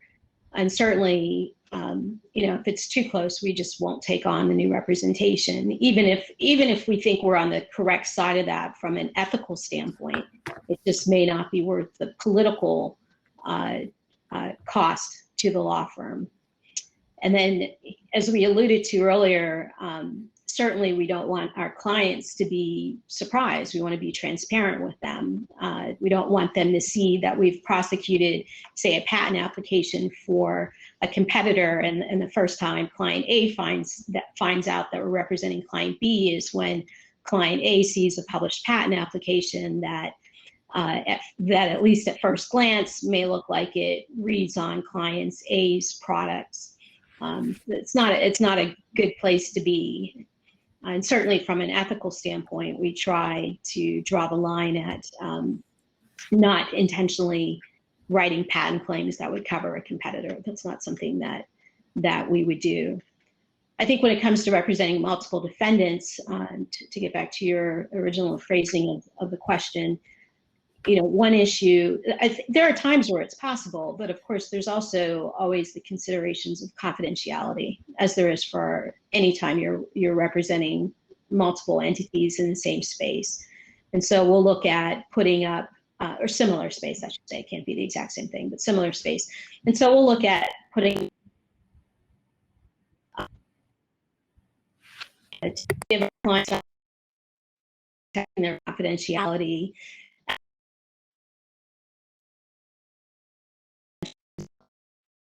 In representing competitors, if you learn something from one client that was an attorney, you're obligated to disclose to the patent office in an information disclosure statement on behalf of a different client. And so the walls help us, frankly, protect our attorneys from ending up in that really kind of awkward situation. And then finally, I'll just say, again, we always have to be mindful of, are we pulling punches? Do we, to zealously represent client A, does that require us to pull punches with respect to client B? And, and again, from a conflict creep perspective, that's where you may see someone starting to feel uncomfortable, and then we have to look very closely at how to navigate that situation. Pretty common practice is to institute an engagement letter with clients that might include a term regarding future work, things of that nature. Have you or has anybody in the panel addressed these types of issues that Eldora is raising in connection with an engagement letter to prevent some of these issues? I mean, I'll start with. We do when we send out engagement letters. Let me turn it first to Eldora to complete, and then I'll turn it over to John. Yeah, I'll just say, I mean, we certainly address conflicts in our engagement letters, and when possible, we obtain advance waivers, and we explain to clients that we may work for their competitors, that sort of thing. And I think also, while we may have a view of our firm has views of what constitutes a conflict or not, our clients may have a completely different view of loyalty when it comes to who we can represent and what we can do or not do for other clients. And so even if we don't always see eye to eye with them, again, we're always thinking about, well, is it really worth the political capital? Particularly when you're dealing with some large clients, do you really want to tick them off, even if you're technically correct on the ethics issue? And generally the answer is no. I'm sorry, John, I think you were starting to say something. Yes, I was just going to say, firstly, your backdrop with the fish is terrific. Okay, so good. The other thing is, we include statements about, we represent many clients, and unknown to us, one may creep in, but it's never good when client A's patent is cited against client B's application and you obtained the one. But that happens. We represent a lot of first-tier automotive suppliers, and you mentioned something, conflict creep. And, for example, now computers have crept into everything. And so you may have somebody who is just a controller creator and somebody else who just creates gears and drivetrains. Pretty soon, all these controllers and everything, it all starts to creep together. And it's like, oops, didn't see that coming 10 years ago, but there it is now. Fortunately, at least in the automotive space, the clients are quite mature about this. And in fact, many of the people you're working with have either worked for, these various companies over the years, and they go, oh yeah, it's not a big deal. And you just write up conflict waiver and they all sign off because they're never going to sue each other. Not these first tier suppliers. They don't want to put at risk any supply chains, but that's a mature industry with sort of adult participation. Whereas I've also, there's some firms that say, well, there's no way you can work for anybody else in computers if you work for us. And you go, computers pretty broad, but they're adamant. Who might be us in that? Exactly. Is it a fruit company? I mean, why don't we just say it? Everybody knows. Does it have the name of a fruit that goes with it? Gene? I mean, everybody knows, right? I mean, Apple is notorious for that. And they're adamant. And it's their right. It's their right. And maybe as Adora said, they may go a little bit too far. But if you represent Apple, are you going to fight with Apple? So a lot of these ethical issues become business issues first before they become ethical. It's that phrase you used, Eldor, conflict footprint. Is it worth it? Right. Wow. And if you pay attention, if you pay attention to the business aspect of being a lawyer, and you don't push through, and I mean, go back to our first substance slide. We said, don't be stupid. If you don't be stupid about it, and you don't ignore the business of being a lawyer, you don't get to the conflict issue a lot of times. Because Apple is an example. They're not going to let you work for Samsung ever. They're not going to let you work for the new sexy startup, no matter how many billions of dollars they've raised in venture capital. Go ahead, Eldor. No, I'm sorry, I didn't interrupt you. No, go ahead. I was just going to say, I think one of the challenges, though, when you have an Apple that doesn't want you to represent a Samsung, is in figuring out or doing the calculus as to whether it's worth it, is a lot of times clients come to you and they don't right off the bat give you $1 million worth of work. Right. They want to give you a small amount of work, still have a big conflict footprint, and see how it goes. And then, of course, you as the attorney are trying to build that relationship. So one thing we've done in some scenarios like that, where we've decided as a strategic matter, yes, we do want to represent Apple or whatever company it may be, is we'll say, okay, well, you know what, for a year, we won't represent these 5 other competitors of yours that you don't, want us to represent. But we want to see this relationship grow to X number of dollars. And we can reevaluate after a year whether it makes business sense for us to continue to represent you given the conflict footprint. And some of our sophisticated clients have gone along with that and understood that, and it's worked out well. Essentially, to have a moratorium against representing certain competitors. In other cases, we look at it after a year and we're like, we end up frankly firing some clients because it's just not worth the conflict footprint. Right. And I suspect there's probably some younger or more inexperienced attorneys on the call, or attorneys from smaller firms. And it can be said frequently that your worst nightmare is getting a big client, a big company as a client. And it's for a variety of reasons. It's for this conflict reason that we're talking about here now. But don't forget, also is just the business of it too, is those big clients don't pay retainers. And, they're not on net 30. They're going to be at least on net 180 at a minimum, so can you afford to do all the work that they're going to give you to make it worth your while to take them on as a client and not get paid for 6 months? Because you may not get paid for 6 months. So there's always the ethical issues, and then there's the business issues. And I always raise that simply for solos or small firms or inexperienced attorneys, because it's when money is tight that you frequently start to make judgments that you would otherwise never make. And those judgments can frequently be contrary to ethics, rules, and good sense. You rationalize them, and you would never do it otherwise. And you just can't, it's a very slippery slope. Don't do it. And I'm not saying don't take the big client, but don't rationalize on your ethics. You have to stand firm. Yeah, and I'll say I totally agree with you on looking at the business aspect of it as well, because even for a good sized firm like ours, which has 170 attorneys, if a client wants us to do project billing, so we don't get to bill them or collect our money, I should say, until after a patent application's been written. And then to Richard's point, they, for whatever reason, drag it out for 6 months or worse yet, into the next fiscal year. It can create problems even for a good sized company. But then, at the other end of it, you have small individual inventors, let's say, and they can be some of the biggest pains in the neck because they're not experienced and they don't have the sophistication. And so you may spend a ton of money in overtime and overhead just dealing with them administratively. Yeah, and that, that's a question that we get a lot, because John and I, we teach a patent practice course for people who just passed the exam, and it takes them from getting the license to, giving them tools to actually be in the practice.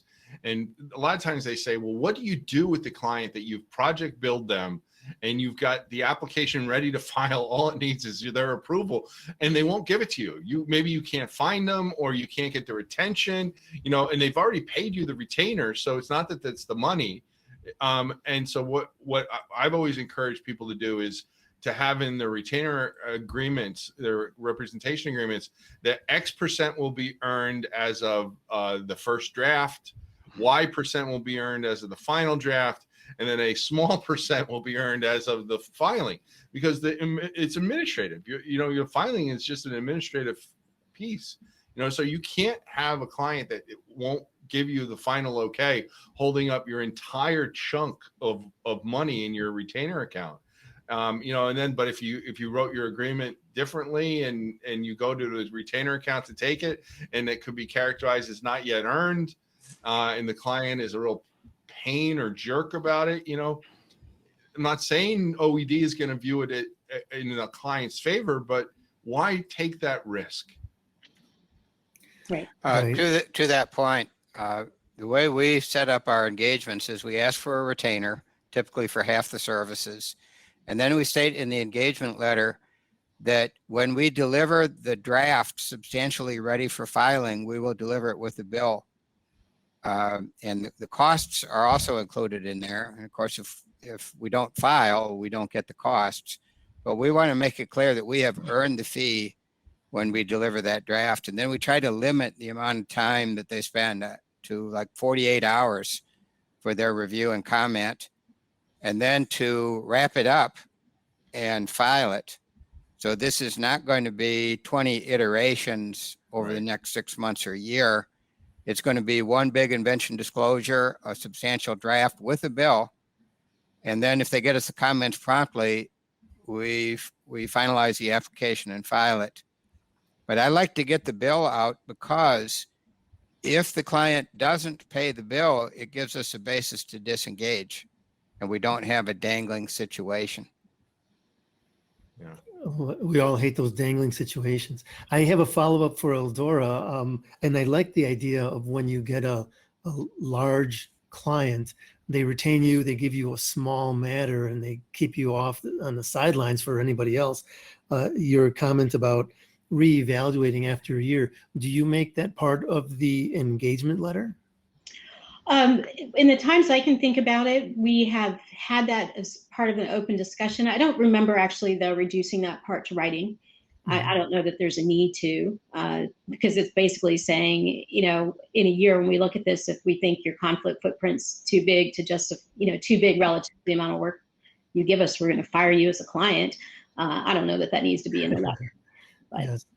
Okay, so we now had very open discussions about it. Yes. Now we've gone through and we've got some clients, and sometimes clients can be real stinkers.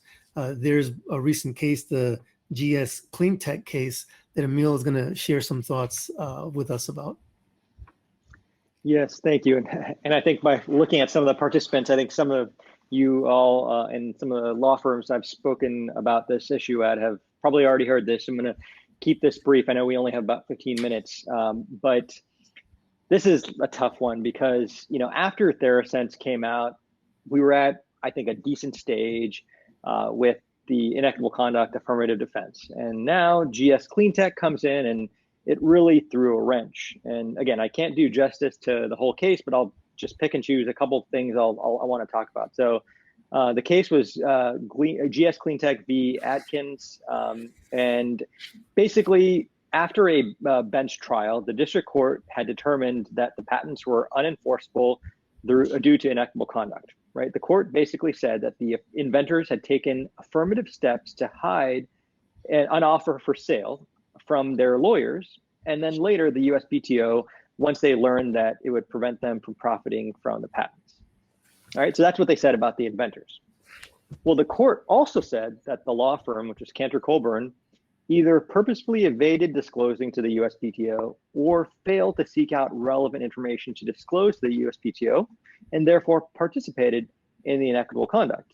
And this like gem that they said was that Cantor Colburn attorneys chose advocacy over candor. And that's a very harsh statement to make. But, you know, you're like, oh, it's just in district court. Of course, you know, somebody is going to clarify that, right? Well, the court explained that the reason that they came up with that conclusion was that the attorneys from Cantor Colburn, who was, and by the way, Cantor Colburn was the second prosecution counsel. So there's first prosecution counsel, they subbed in, and so then again, they were prosecution counsel, separate counsel that was litigation counsel. But they said Cantor Colburn never asked some inventors the key questions, and they focused on some pre-critical date documents, which was purposefully and improperly narrow, and they failed to basically look at the red flags that were waving before them. So what happened? Well, luckily, the parties in this case had appealed to the federal circuit, and the reason why I say that's lucky is because remember, the attorneys from Cantor Colburn were not parties to the lawsuit. They could not independently appeal this finding, but ultimately the plaintiff here appealed it. It was affirmed by the federal circuit. All right, no good. Well, rehearing was denied. Ultimately, there was a petition filed with the Supreme Court. Our firm actually filed an amicus brief. Unfortunately, cert was denied. But interestingly, I think the arguments from that were made were very technical. So what happened was the circuit court applied an abuse of discretion review on the key issues that led up to that finding of inequitable conduct. So obviously, materiality and intent. So the court found on summary judgment that the patents were invalid, right? We know that. And the invalidity summary judgment wasn't withdrawn. And it actually formed the basis for the federal circuit's materiality finding. So basically, the summary judgment should have been reviewed, in our opinion, de novo, with all reasonable inferences drawn towards the non-moving party. So instead, they reviewed it for an abuse of discretion, which obviously is a very different standard. And then, of course, the district court also held an inequitable conduct bench trial that was separate. And since summary judgment had previously resolved materiality, the bench trial focused on intent. And, you know, basically, if you look at it from a bird's eye view, this could theoretically have led to inconsistent results. Obviously, no firsthand knowledge. We weren't there. We didn't know what the judge saw or the justice saw above that. But the takeaway that I have from this type of case is, you know, previously it was, don't just, you know, not put your head in the sand, right? That, like, we already know you can't do that. But now it's almost like you have to ask more questions. It's hard to say, obviously, what went on in anyone's head that was involved. But what I like to tell people that if it's not written down, it never happened. So maybe Cantor Colburn attorneys did ask the right questions and they did get the right responses, but maybe they didn't take good notes. Maybe they should have done it by email or by letter rather than a phone call. Well, we don't know what happened, but the important lesson to me, and this is for my trademark clients, my patent clients, like whether they're individuals or law firms, I've been telling them nonstop, make sure to reduce your information that you get from your clients to writing, right? Especially the important things, right? Whether it's just telling them about the status of the matter, or in this case, asking those right questions, right? What was, you know, the on sale bar date? Okay, so you've asked that question. Well, depending on the sophistication, say, okay, well, let me explain to you first what you've already answered it, but let me explain to you what we mean by on sale bar date. Like, did you actually offer for, okay, well, what is offer for sale? You know, can you give us examples of what you've done? Who else could theoretically consider that this has been disclosed to them, or, you know, so on and so forth. And again, I'm talking a little bit in a vacuum that you all don't know if you haven't read the case, but it's really important to think about it from a third party perspective. So if a court would look at this, if OED would look at this, or if the state bar would look at this, or if it's looked at from a malpractice perspective, what would they be able to uncover, right? How can you protect yourself? And again, the response is, if you reduce something to writing, think of it as a risk management, an ethics, malpractice, whatever way you want to put it, and a client satisfaction perspective. Because if the client's unhappy, even if they're not there to, or threatening a malpractice case or an ethics case, at least you can point them to your notes or an email and say, we actually talked about this last February, and I'm happy to send you my notes from that call. And that might kind of nip that in the butt. And that's I think my big takeaway from GS Cleantech. Now, many times young attorneys will hear from more experienced attorneys, never put down anything in writing that's negative for the client. What are your thoughts about those instructions, given what you're telling us? So I don't agree with that contention, right? I mean, there's a reason why. I mean, if you ever read the Supreme Court case Upjohn, it talks about privilege. I mean, really good prose in there, but you have privilege and confidentiality with your client for a reason, right? It allows that, and this is a quote, like full and frank disclosure to your attorneys. That's the utmost importance. If you believe that there might be a waiver of privilege, yeah, that's an analysis you have to do if you ever have to testify, et cetera. That's definitely a consideration. But you should tell them that, you should always feel honest enough to tell me the truth, right? Because getting to the truth or getting to the best information will allow us to get the strongest patent or the strongest trademark or whatever the case might be. If litigation, let me know the weaknesses, right? Because remember, you have obligations, and we'll probably talk about this later, but 1118 obligations when you're practicing for the USPTO. So yeah, I would say I generally don't agree with that. I mean, I think there might be cases of waiver, but it's really important to know the good, the bad, and ugly, and if needed, to reduce to writing, what the client told you. Because even if it's not important from the client perspective, if you didn't write it down, you might also forget that there was that information. And, like for an analysis, if you decide that you received some information and you say, you know what, I don't need to submit it in an IDS. What if somebody comes and says, well, you knew about that because there's an email, how did you analyze that issue? Did you write a notes file saying, looked at the client email, analyzed it? This is why I decided not to submit it in an IDS. You may be 100% wrong, but remember, from the intent aspect and all the other issues, I mean, technically there's no intent requirement in 3.11.303 and Rule 56. It's very important for how you will be adjudged by a court or by the Office of Enrollment and Discipline. Okay. Any other follow-up? Well, I'm going to turn to the question that's in our question and answer panel. And I'll first turn it over to Richard and then ask Eldora if she has any further comments in connection with the thoughts about maybe representing competitors, because this question might be related to that issue. So the question is, what are your recommendations for clarity and representation of joint patent owners and exclusive licensees and patent owner? I'll turn it over to Richard first, get some thoughts from him. Well, this also raises a threshold question of who's the client. And when I write an engagement letter, and it's often not as clear as one might think. Okay, is it an individual or is it a company? What's the company? I want to know the exact name of the company.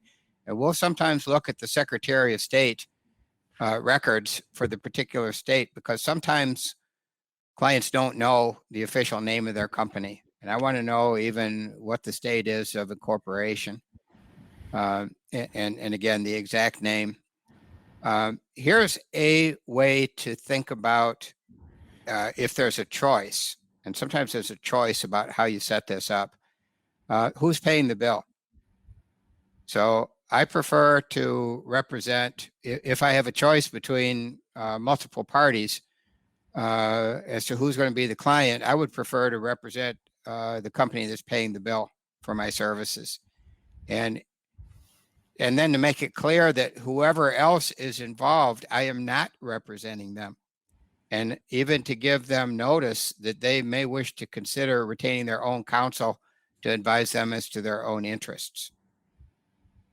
So I don't think I can remember a situation where I've represented multiple clients in the same matter. and I would try to avoid that. That's my thought on that. Eldora? Yeah, we run into this situation reasonably often, and as Richard said, we try to get clarity. Actually, we insist on getting clarity as to who is responsible for paying the bills. And we also very often, pretty routinely, make it clear who we represent and who we don't represent. So we'll send "we don't represent you" letters, as I call them, particularly in the case of patent owner and licensee scenarios. And then another issue that comes up is who's giving instructions, because it's not necessarily the company it's not necessarily the entity that's paying the bills, or it's not necessarily, it's not always clear. So we seek clarity on that, and also seek clarity as to, well, if there's a disagreement between the entities, whose instructions should we follow? Or there may be times where we have to bow out of the representation. But other times we say, okay, we'll take instructions from the licensee on a certain patent matter for an existing client. But if that licensee and our existing clients start to disagree, we make it clear that we can continue to represent our existing clients. So we try to get clarity on continued representation, even if the two of them sort of break up. And sometimes, for the sophisticated clients, this is all kind of straightforward. They run into it a lot. For less sophisticated clients, it's a little unclear, especially, if you have, let's say, if you are representing joint patent owners and you're getting powers of attorney from both patent owners, we try to be clear as to, well, do we actually represent you, notwithstanding the fact that we have a power of attorney, we may or we may not. So I think transparency and, doing the things that you learned in kindergarten, or treating people the way you treat your parents, as Jean and John said earlier, I think those are some of the key ways to stay out of trouble on this. I think a key word that you said is transparency, and a good way to be transparent is to spell a lot of this out in engagement letters. We have a question here, and I'm going to turn this over to Richard, and maybe he can give us some other insights on engagement letters, with the understanding we have about 3 minutes left. The question is, I have seen conflict waiver clauses in engagement letters. Do they work? Richard? I think it can be helpful to this extent. If you say in the engagement letter, and I have said this, we handle a lot of software patent matters. And you have come to us in part because we have that expertise. You are not going to be the only client that we represent in software matters, and you agree to that. So that's helpful. But it isn't complete. So I think if there is, or if there arises a conflict or a potential conflict, then it might be, and I like to be very careful before I raise this subject. I don't want to raise a conflict if there isn't one. But if I think there is one, then I probably need to go to both parties and get a waiver if it's a potential conflict and it's waivable. And I think also with waivers, it can be necessary to revisit the subject at multiple times. So as the matter progresses, as the client progresses, as you get into new kinds of matters for the same client, you might get into a new conflict situation. So I think to address it as early as possible is a good idea. And then to address it as it becomes necessary is also a good idea. If I could just add to that, we've seen situations where we may have a waiver that allows us to do something like sue an existing client, but then the question becomes, do you really want to act on that? Do you really want to go ahead and sue the client, even if you have a waiver? Because politically, it may not be the wise thing to do. Eldora, you also mentioned earlier non-representation letters, and we have a question here. Have you seen issues or had a non-client question you on the non-representation letters that we discussed? It hasn't really been, at least in my experience, it hasn't been a big issue. So where this comes up a lot is, let's say there's a client that we represent and they have some relationship with another entity, whether it's some company they're out licensing it to, or maybe there's a joint venture going on. And we find that we need to clarify that we don't represent the second company. And so we send them a letter, and usually they've come to the table with that understanding, even if we are prosecuting, let's say, an application that's in their interest as well, like particularly in the joint patent owner situation. Thanks. And the last question we have here, I think I'm going to throw to Jean and John and get their thoughts. If general practice law firm hires you as a patent counsel, who is the client and who does the engagement letter go to? And I've seen this happen a lot with foreign associates. Yeah, this is actually a really easy question. The client has to be the inventor or the company who owns the invention, not the general practice firm, because this is really akin to what goes on in the invention submission world. And the one thing that you really have to focus on is making sure that you as the attorney have access to the person who's actually the inventor or owner of the invention, and you're not taking direction by the middleman. Now, you can provide those services through another attorney, and you can have this relationship with another law firm, and an agreement or understanding that you're not going to pilfer the client away and that sort of thing, and you work with them. That's perfectly fine and perfectly reasonable. But the client is always the inventor, owner of the invention. Okay, great. And go ahead, John, you had a comment? Well, it's just unique in the patent practice where you have half of all U.S. filings arrive from outside the country, and most of us have relationships with counterpart firms, and the relationship with the ultimate client is a little tenuous, let's say. And so we have to be mindful. It's the tenuous relationship that is the actual client. At least that's the view of everybody, including the USPTO. So as good a relationship as you may have with those foreign law firms, the client is the client. I see Adam has joined us, but before I let go of the stage here, I want to thank the panel for an excellent discussion, and we'll see you again next year, I'm sure. I'll turn it over to Adam. Thank you, Alex. Much appreciated. I can echo the same sentiments as Alex said. Thank you to our panelists. Wonderful discussion. We will now be turning to a 15-minute break. So please take the opportunity to mingle if you can. If you need any assistance, as I said before, please contact either myself or the student ambassadors. The student ambassadors should be floating around the tables as much as possible. Otherwise, I'll see you back here in 15 minutes.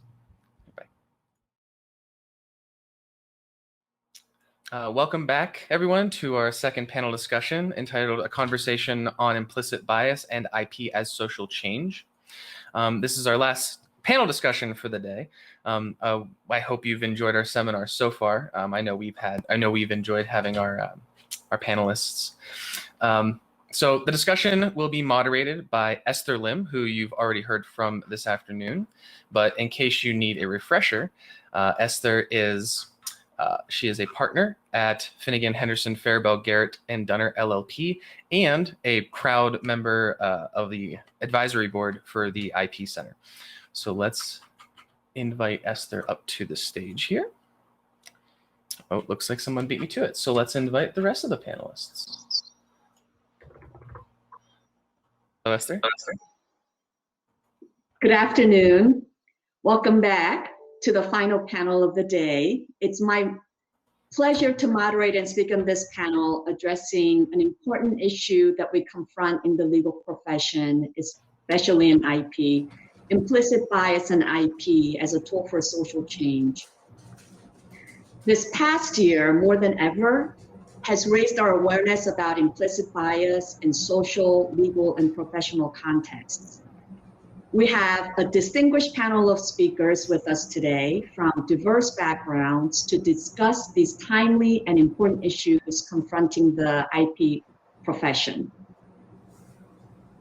It's about mid-afternoon in Washington, D.C., so to mix things up, I'm going to ask each of the panelists to give a brief introduction, their position, where they work, what they do, and one or two new things that they have done during the pandemic. To start things off, I will go. I am based in DC. I've been with Finnegan for about 25 years, specializing in patent litigation and counseling. I also worked in China for about 6 years, opening Finnegan's China office and practicing IP law there. During the pandemic, one of the things that I'm very proud to have accomplished is learning to bake cheesecake, which my family loves. It's been voted the best cheesecake by my family members. It's unanimous. Perhaps as a result of the many cheesecakes that have been produced in our kitchen during the pandemic, I've had to run a lot. And I ran my first Marine Corps half marathon last fall. So those are the two new things. I would like to turn the floor to Daniel, who is the next square on my screen. Thanks, Esther. My name's Daniel Saidi, and I'm a part of the law firm of Taft, Satinius, and Hollister, and I work in their Chicago office. My practice is, it's pretty mixed. A lot of my practice is related to covenants and trade secrets litigation, some employment law, some privacy law. So, I'm known in the firm as a tweener that touches a lot of different departments, and where all those departments meet, that's where my practice is. I'd say a couple things that I've done in the pandemic. I was a longtime city person, lived in the city, loved the city, still do, but we moved to Naperville, and it's quite a change. And so I've learned a little bit about gardening and trying to understand which flowers go where and what works and what doesn't. So that's the one thing. And the other is, like many of us, remote learning. I can hear my son's kindergarten class, while I practice, and sometimes I'm singing along to those songs too. So those are the unique things for me. Fantastic. Next is Michelle. Thanks, Esther. Michelle Martinez. I am the Senior Patent and Open Source Counsel at eBay. I've been at eBay for about a year, and before that, I have mainly done patent prosecution at a couple of firms in Utah. Excuse me. It's crazy to say that the only kind of new thing I've done during the pandemic is that my husband and I are both attorneys trying to work out of one office with limited internet bandwidth and Zoom calls. So we're learning how to adapt. I think it's been kind of fun for our marriage. But in reality, I've kind of taken up yoga since the gym was closed, and running is not my thing, Esther. And so that's been kind of a fun challenge for me. Yoga's wonderful. Keep it up, Michelle. Next, I have Terica. Thanks, Esther. So my name is Terica Carrington. I am VP Legal Policy and Copyright Counsel at an organization called the Copyright Alliance, which is located in Washington, D.C. We are a nonpartisan nonprofit organization that advocates for the copyright interests of creators. So I consider myself personally and professionally to be an advocate for creators' rights. And I'm also personally pretty interested in social justice issues. So I'm very excited to be on this panel with you all today. To answer the question about hobbies and things that I've picked up during the pandemic, one of those has been a bit of a green thumb.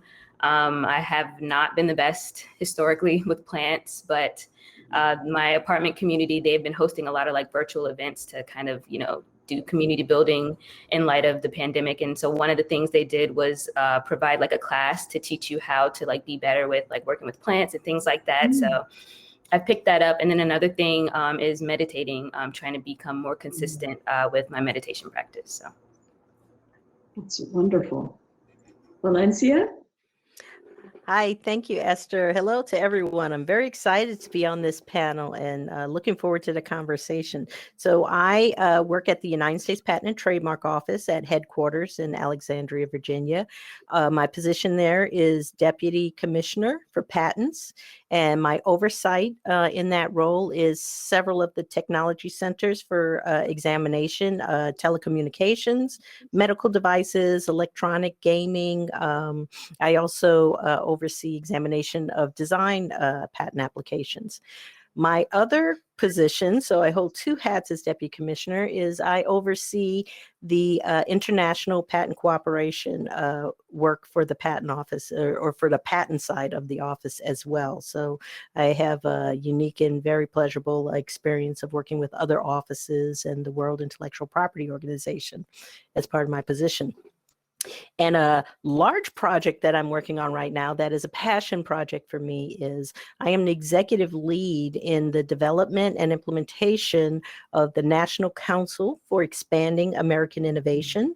It is our mission is to have a more diverse, inclusive, and equitable IP and innovation community, and have several very notable council members there, as well as our secondary mission is to develop a national strategy that will help our community, the innovation, the IP community, to be more inclusive and more equitable.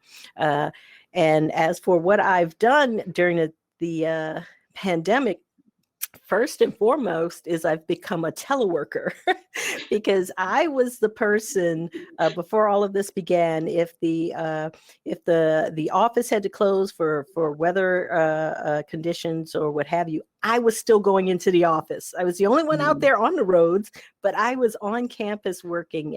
I never teleworked.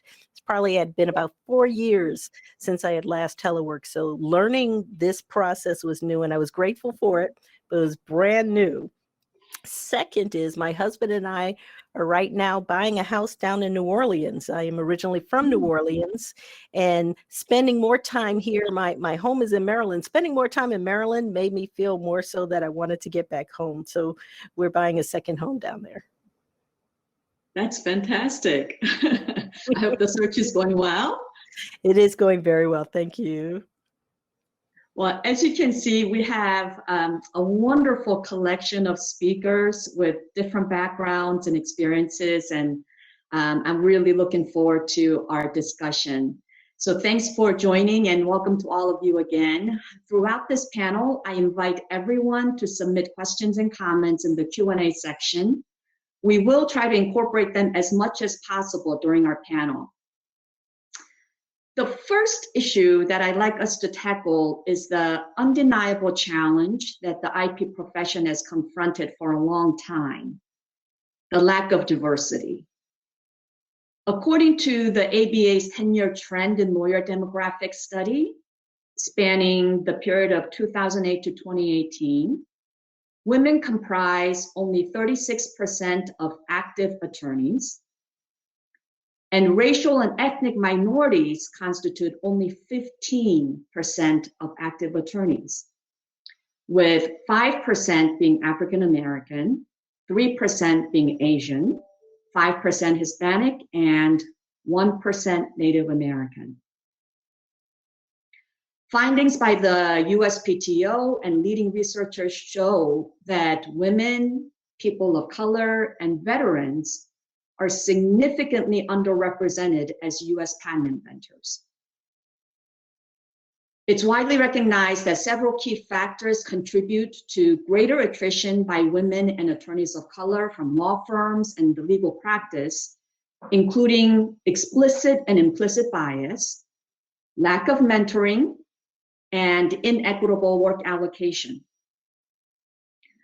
Let's focus first on implicit bias, which harm attorneys based on assumptions and stereotypes based on physical characteristics and attributes, having no correlation to legal talent and competence.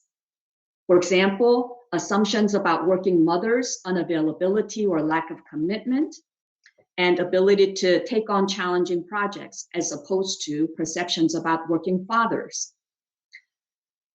Assumptions about women versus men, women perhaps not being litigation ready, being more passive rather than aggressive than their male counterparts.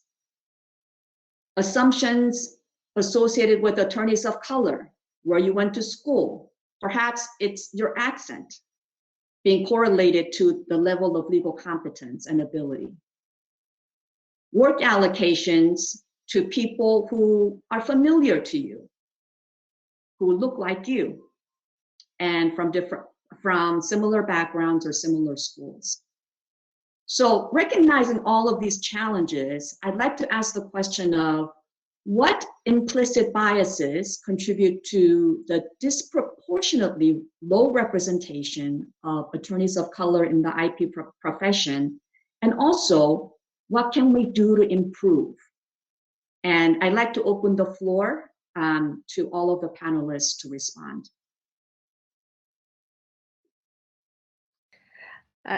Lester, I just think kind of, so, and I said my husband and I are both attorneys. We both went to Vanderbilt Law School, graduated the same day under the same tent. And well, I can start. I kind of hesitated a bit because I do not work in a law firm, but I can certainly speak to what I've seen as an attorney, as an engineer through the USPTO, as well as what I've experienced personally. It's Esther, everything that you mentioned, really going into it, it's the superficial lack of awareness of people that really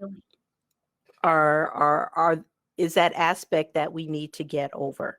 You've given some of the stats, another stat gender wise is women. We have women who are engineers and scientists. They're making up more and more percentages of the engineers and scientists that we have today. It's about 30%, yet only about 13% of them actually have their names on patents.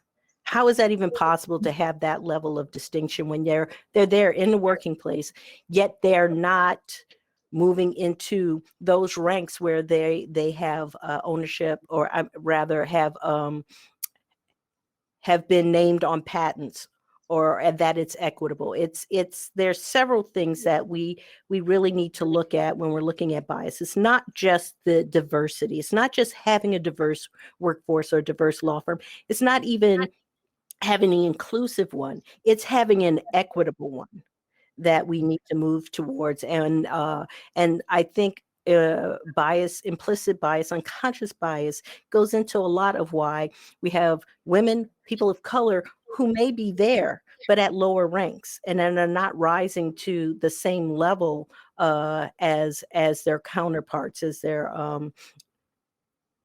male or white counterparts. Some of the things that we can do is something that we did at the PTO, and I know it's been done a great deal in many different organizations, is awareness and training and education on unconscious bias. And one of the things that I mention quite a bit when I'm talking about unconscious bias is we've all experienced in one way or another feeling like we were left out because of something superficial. It's not just women, it's not just people of color. A white male goes through that as well. And it's tapping into that understanding of how the empathy there, as to when you felt somehow, some way, someone used something completely superficial that should not have been a part of the factor to judge you. And being able to be aware, educated, to acknowledge it is going to help us to move forward into having a more diverse group. And also the education and awareness that diverse groups mean diverse opinions means more profitable organizations. It's been proven that having a diverse workforce is going to be more profitable for a company or for a law firm. And I'll leave it there and allow my other panelists. I don't want to run off at the mouth. Well, Valencia, you've certainly raised a lot of the key sub-issues, and we want to unpack many of those during our time together. I'd first like to turn to Michelle, who started to share her experience graduating from Vanderbilt, also with her husband, and we want to see how that unfolded. So, we obviously have the same educational background as far as law school went. Joined the workforce in kind of a rough, well, we lucked out 2007, right before kind of the crash of 2008. But we've noticed in our career is the level of which kind of the default assumption is between us. So my husband, who he's Hispanic, but he's essentially a white male, he is given the assumption that he's competent. So everything that he does starts at this level, and everything either goes up, or if he makes a mistake, the assumption is he's competent and capable of doing things. With me, it has seemed in the past that I've had to really prove myself to get up to what his default level. So surprised that I have an engineering degree, people would say to me, oh, well, do you know how to do this technology? Or is there somebody in the room that knows something about computers that can talk to us? You know, we're going to do an invention disclosure for patent application. And they'd say, well, is there someone at your firm that knows about computers? And I would have to say, well, I have a degree in computer science, so that, you know, that can be me. That's going to be me. And so I think that was one of the really interesting things that is that the default level of competency, it just changes for different groups of people. So I have to work really twice as hard to even reach his level, and every mistake I make, like a typo, really feeds into the thought, oh, she's not competent. Whereas every perhaps typo that he makes is, oh, well, he did such a good job, of course, that's no big deal, we'll just skip over it. And so I think really just working, we need to come up with a way to kind of start everyone, I think like Valencia said, a sense of equity where we're all kind of at the default level, and our work product and our abilities go from there versus having to work up to kind of where we fall on that line, having to do with the way we look or our backgrounds.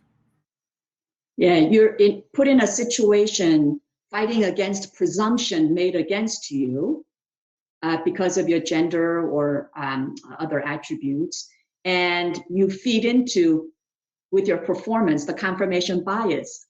So it's a double whammy, and no wonder it takes a greater effort to be promoted and to ascend to positions of leadership. Daniel or Terika? Yeah, I wanted to jump in. I think what everyone has shared so far has been completely on point. One thing I wanted to touch on is this concept of a pipeline problem that I hear, you know, so often. And I always want to push back against that, because whenever I hear that, I kind of get the assumption that there's this belief that, you know, the talent is just supposed to find its way to you, and that if that's not happening, that maybe the talent does not exist.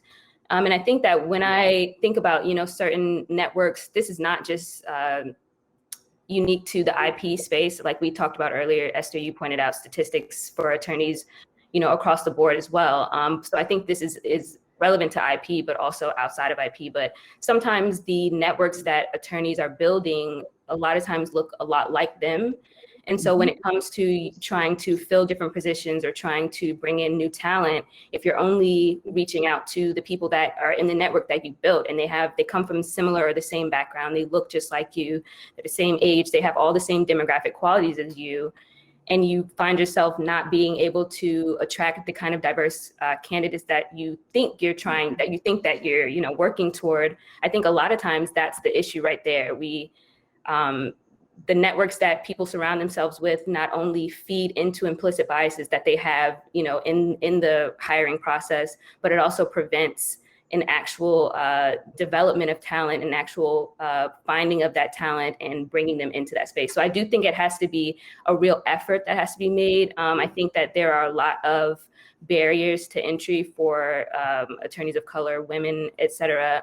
And so a lot of times, if you do truly want to cultivate that, you do have to put in extra effort, do more than you might otherwise do in a normal situation. So. Yeah, I completely agree with you, Terika. There is talent out there. It's how do we harvest the talent and help them grow?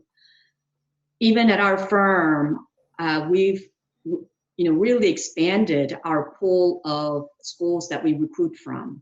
So we now include a number of HBCUs on our roster and actively recruit talent from there. We also offer a diversity scholarship after the first year of law school. And that program has been really successful. Not only do you get the scholarship, you get a summer associate position. And through that experience, then you're more likely positioned to get an offer after graduation, which, we all know summer associates are feeders for permanent positions. So I think those are some examples of how we have reached out. And I'd love to hear your experiences as well, Daniel, and comments to what other panelists have said so far. Yeah, absolutely. And I echo the points by my colleagues. We'll be talking about some of the solutions and things that might work better than other things, but at least in regards to the problem, looking at it from my firm's perspective, and Taft is about 800 attorneys, so we're a fairly good sized firm. You have two different issues. You have the recruitment and the retention, right? And the recruitment, I do feel that a lot of firms have made progress, because I think our clients have started giving us messages saying this is important to us and we do need to change. And the profession of law moves slowly, but when the clients and judges start speaking about it, that's when everybody listens. And I think that's a wonderful thing, because that is happening right now. And so at our firm we have a recruitment team that is definitely gung-ho about finding diverse talent and wooing that talent to Taft. And so certainly progress. I've seen a lot of progress in that section of the game in the last 10 years. I think the retention is the tough part, because implicit bias works very slowly, and it's not something that it's a very different type of bias, and it works slowly, and it works in little moments on the timeline. And so what happens is once you bring in that diverse talent, which you work so hard to find and convince to come to your firm, from the associate perspective, putting that associate on a track, and it's a long road. How many years to become partner? At our firm, it's about 7 to 8 years. That's a long time. And in that period of time, a lot of things can happen. And that's where implicit bias and the demons of implicit bias start manifesting themselves very slowly. And I think this panel has already touched on a few of them, and Esther, I agree. The two that are kind of twins is the presumptions of competency or incompetency, which follow you before you've done anything, and then the confirmation bias that kicks in once you have done something. And it works both ways, the negative and the positive confirmation bias. And it's not a secret that some individuals will be presumed to be competent, and when they do a good job, they're going to get an extra star, whereas some individuals will be presumed to be less competent, and when something happens or a mistake happens, as is the case with all associates and all partners too, we're all learning and constantly improving, but the reaction will be much harsher. And so those two are definitely forms of implicit bias. The whole concept of microaggressions as well. Over 7 to 8 years, how many times where a partner overseeing a project might react a little bit more harshly than they would in similar circumstances for someone who's of a different demographic group. And then the last one I think, which is always interesting, is stereotype threat. Over time, the individual himself or herself can start having the effects of implicit bias start impacting how they conduct their activities, and that the studies have shown that that's a thing as well. And so understanding that this dynamic comes into play the moment the attorney walks into the law firm and starts working at his or her desk, I think is crucial to understanding how you can combat the effects of it, because there's always going to be implicit bias, at least where we are right now, through the ranks of your organization. And even people who may, quote unquote, profess to understand the importance of diversity still might implicitly have bias. And that's one of I think the interesting things about implicit bias is that it's very prevalent, even in people who may profess that they're not biased. And so that's where I think organizations have to look at how they handle this long road and what kind of structures they can put in to ensure that these things, which will definitely be there, can be corrected in a way that allows the attorney to stay in the organization, succeed, and be put in a path to excel. And that's kind of where I'm interested in my organization and in the topic of implicit bias. Excellent points, Daniel. Over the evolution of the last 25 years that I've been in legal practice, I've personally seen great changes for the positive in terms of DEI at law firms and other organizations. We didn't even hear terms like implicit bias until more recently, right? Nobody even thought about those things. And looking back, we can certainly identify things that probably qualify under that criteria, but I certainly started out in a very different era of legal practice. For example, the firm's largest social event of the year was called golf and tennis outing. And for a person like me, that was completely exclusionary because I did neither and had no interest in learning either, and frankly had no time. Those activities where you go and mingle and network and get to know people, learn about other projects, it didn't include interest areas or allowed me to participate fully. Then a number of years later, when the firm added hiking as one of the activities, I was thrilled because that was something that I did enjoy doing, that I wanted to do that with my colleagues. And it's evolved quite a bit, but it's just one example of what we consider the acceptable norm for professional organizations and how we look at whether we're inclusive of our workforce, whether we're intentionally or unintentionally excluding opportunities for those who may have different backgrounds. And so I've certainly seen this as a spectrum or a progress.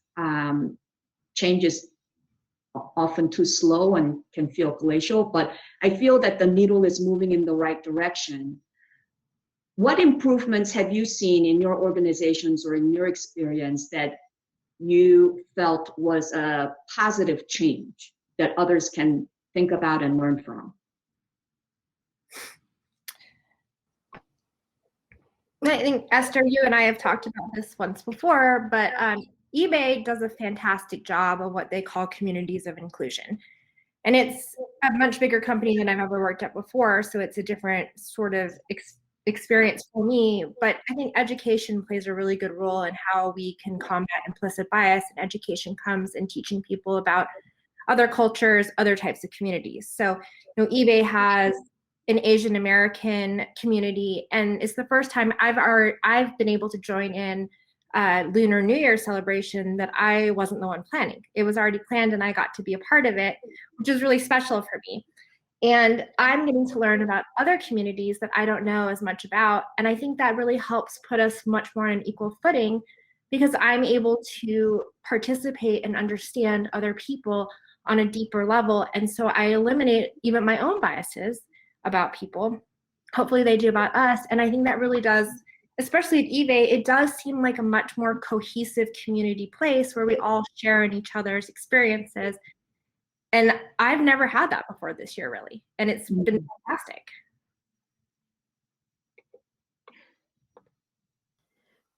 So I will echo what Michelle was saying. And actually, I want to start by apologizing to Michelle because I couldn't hear you before. You were frozen. I'm so sorry. I didn't realize you were speaking.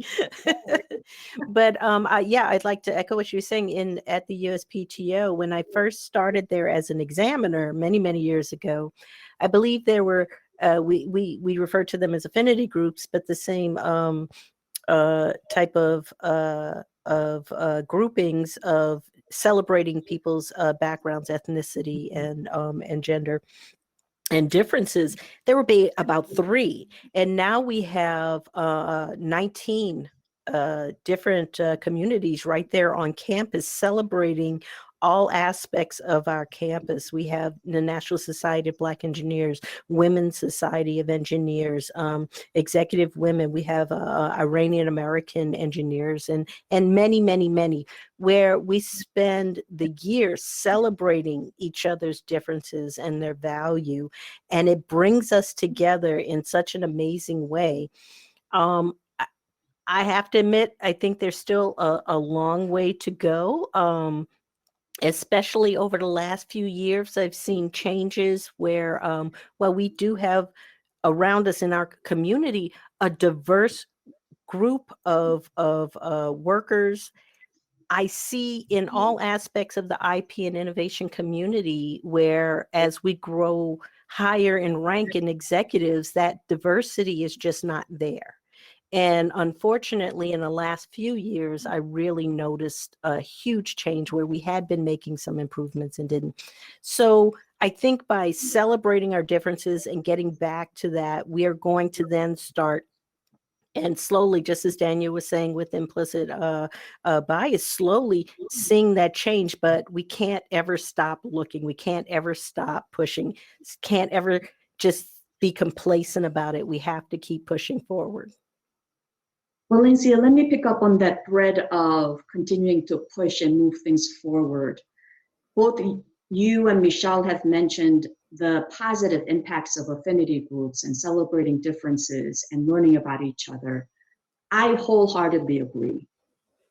But how do you get non-diverse members of the organizations who are in positions of authority and power and influence to come and learn and participate in those activities? Because isn't that the segment that continues to be missing in these celebrations? Absolutely. I'm so glad you brought that up. That's an excellent point. Yes, especially in our lower working levels, and you see a huge diverse group of people coming out to celebrate, but management, executive ranks, you don't necessarily see them coming out because it is an effort and not necessarily feeling as comfortable with it. And it's education and awareness and making them comfortable. I'll share something that happened several years back for me. I belong to National Society of Black Engineers on campus, and about 7 years ago, we decided that we were going to have a Juneteenth celebration on campus. And now it seems like it's a celebration that we should all be part of, back then, not necessarily. And it was something that was very uncomfortable for several of my colleagues. And I shared with them why Juneteenth should be celebrated. I shared what it meant to me. I asked them to come. Didn't get a lot in that first celebration, but today our Juneteenth celebration on UIC campus is just so diverse, and it's a celebration. And it's just, you have to keep working on it. You have to keep educating people to understand understanding our differences and learning to respect and appreciate them. It goes a long way. And that effort is a continuing one, and also something that takes a lot of time because it requires individual outreach and relationship and trust building, that you're not attacking their attitudes, about race and ethnicity, and not getting their defenses up, but really guiding them to buy into the initiative of greater inclusion, Yes. and that they can be a part of a positive force. I think that's where the challenge comes in. Another aspect is really having that strong message of DEI from the very top of the organization all the way down. And when the CEO or the chair of an organization is fully committed and behind it, I think that's where meaningful change starts to take place. And that's what I'd like to say about eBay. It's, I think, partially marketing and building some excitement, but we get emails from our CEO, from our GC, and they're just, before, for example, Pride Month just started, before the month even starts, we get this wonderful email full of resources and information, things that eBay's doing, events that are going to be hosted, and fun social things, but also books to read, articles to read, thoughts.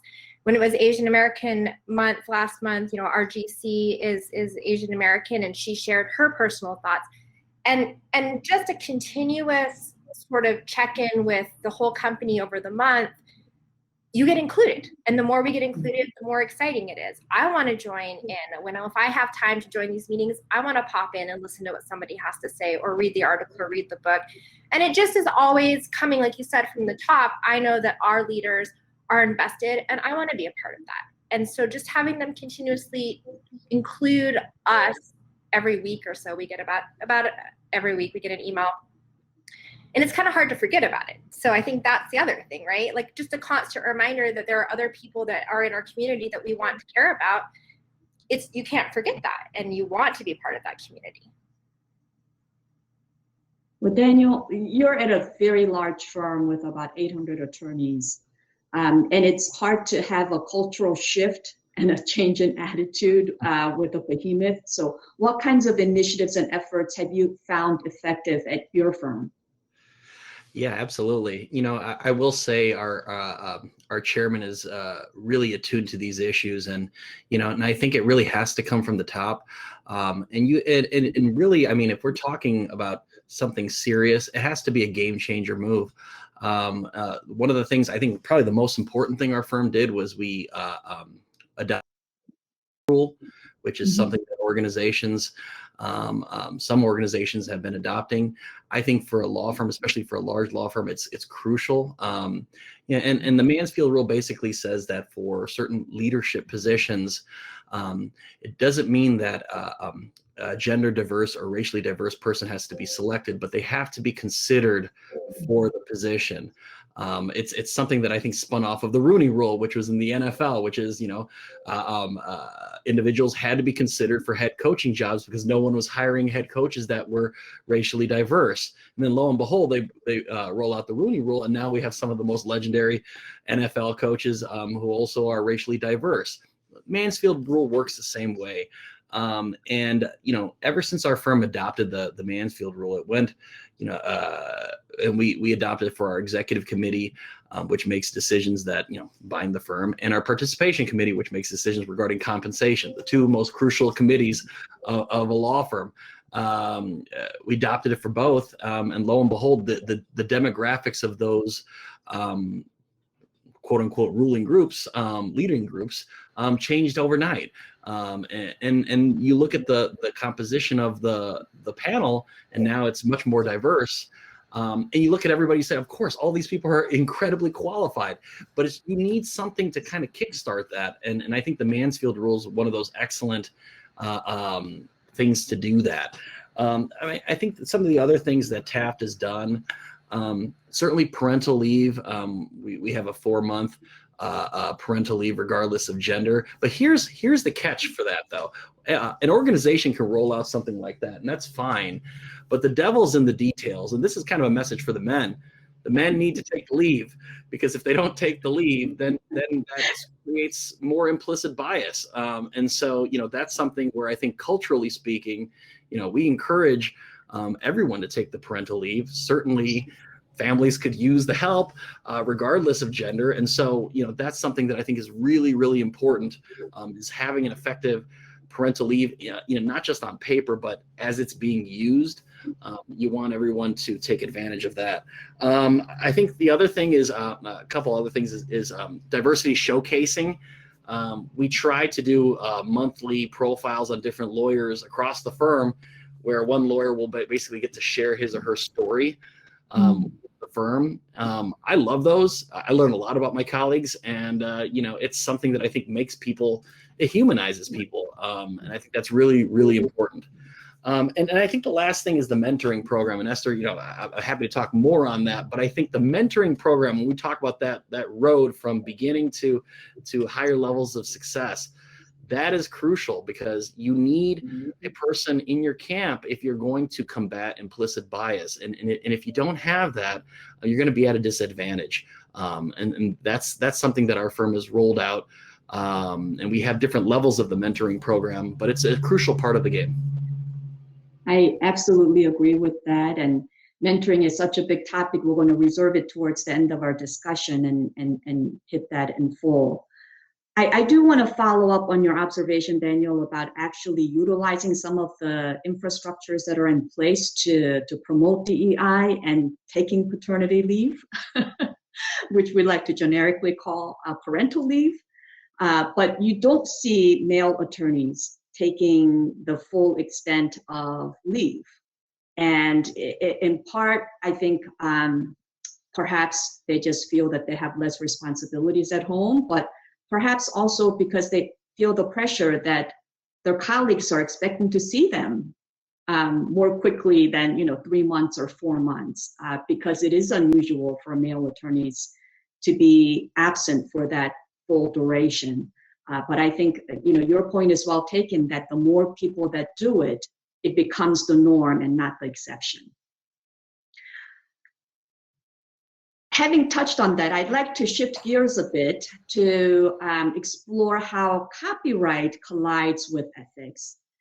Terika, could you address what role copyright plays in addressing racist and other kinds of offensive works, including certain works by Dr. Seuss that we've been hearing a lot about recently?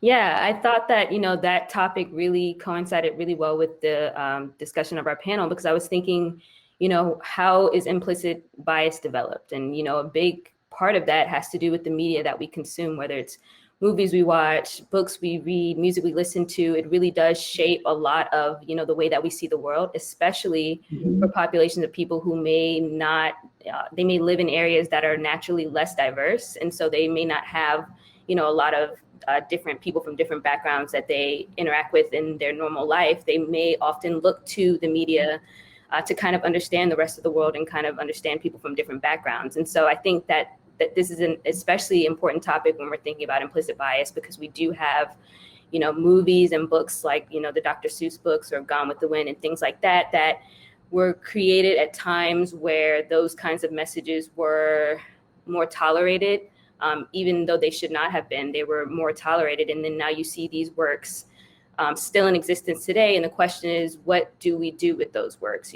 I've heard a lot of different suggestions and ideas. And I think one in particular that I wanted to touch on was this idea that perhaps a solution would be to put all of those offensive works into the public domain. And I think the thinking behind that idea, I don't think that there's, I think that the thinking behind it is noble. I think that that people do want to try to find a solution for, how to deal with these works. But I do have a lot of concern when you think about putting offensive works into the public domain. And so essentially relinquishing your exclusive rights to a certain work also means opening up that work to be able to be used and manipulated by anyone and everyone. And so I think that although I think the reasoning behind it is that, they're thinking, well, we don't want people to be getting paid, for audiences to still be viewing these offensive works or buying these books.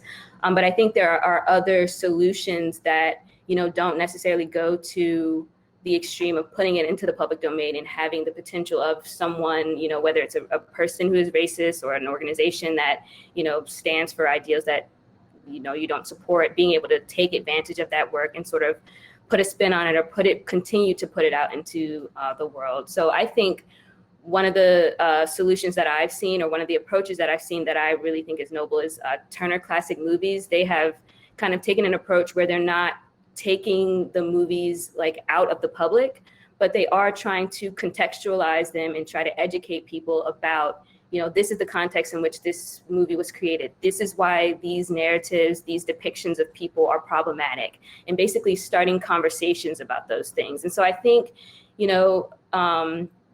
it's important to address those kinds of works. It's important to, like we were talking about earlier, education. There's a lot of implicit bias and people may not even know where it comes from. It may be things, the way that they were raised, the kinds of things that they grew up around and things like that. And they may not even realize that they are carrying certain implicit biases. So I think rather than just trying to erase certain works or take works away or, act like they don't exist, I think it's important to have conversations about them, contextualize them, and try to educate people and try to help them to understand why this was a problem. It was a problem then just as much as it is a problem now, and we should talk about why.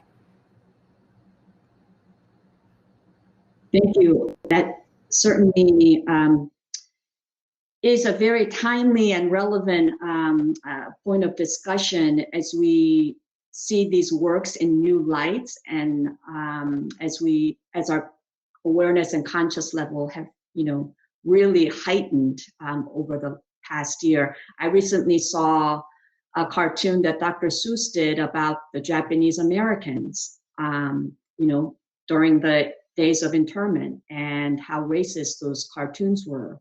They were widely disseminated, perpetuating the the widespread attitudes of that era that really excluded a segment of citizens of this country, if not residents. And so I certainly see raising the awareness and putting proper context in those works is going to be a continuous effort, and to make sure that what we're teaching in school, our history, tells the story in the proper context, to be more inclusive and to be more objective. I think to a certain degree, we do have to remember that responsibility does go back to that rights holder, Dr. Seuss Enterprises, who put those works out at a certain time. I think it is important that, now that they're recognizing their mistakes, I think it is important to put that message out there and sort of explain, the thinking and explain what went wrong, as opposed to, just put these works away, act like it never happened, and just try to act like everything's always been copacetic when it really hasn't. So that's certainly an excellent point. That relates to another topic that we wanted to touch on, which is how the Patent and Trademark Office is increasing its efforts to address diversity and equity in the world of IP. And Valencia has earlier mentioned in her introduction her role in the National Council for Expanding American Innovation.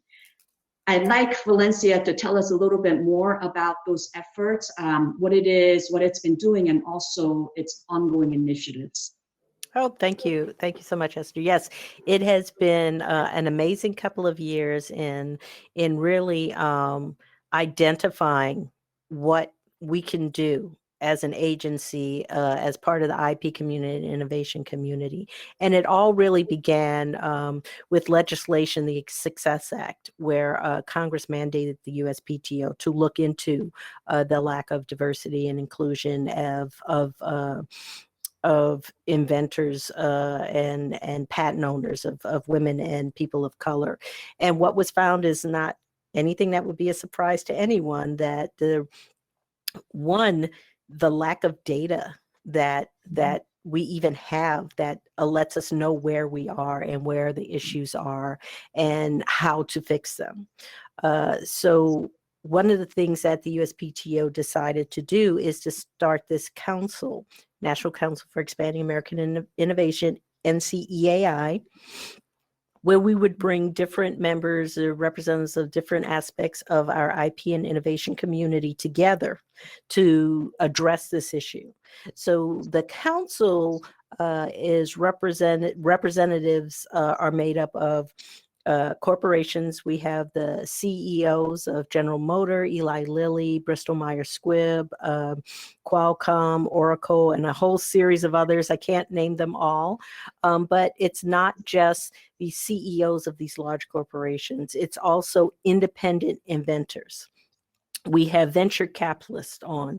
We have executives within the federal government, from DOC and from NIF and from the Small Business Administration. We have university presidents who are represented there as well. So every segment of IP and innovation community, because the same as what we're talking about here, it takes diversity of opinion to get to the right solutions. So we wanted to make sure that we were including all aspects of our community, from the highest of our CEOs of the organizations and presidents of universities to CEO of a startup company and independent inventors, to tell us what we have to do in collaboration as a collective to move forward to having a more diverse, inclusive, and equitable society of IP community and innovation community. So that's the council, and I call them our beacon because they really bring the attention onto the topic and the subject and they stand, and I can't thank them enough for standing up with us and saying, this is the moment now. We cannot wait another day to make the improvements necessary to have a more inclusive IP and innovation community. That council is working with my team at the USPTO to develop a strategy, and the strategy goes from the very youngest of innovators, inventors, all the way through an inventor and innovator's life. So starting at the age of 3 and 4 years old, how do you make aware and educate a 3-year-old not only on STEM, but on innovation? And there are programs out there, and it's for us to, through our strategy, to make them more aware of how do you start at a very young age.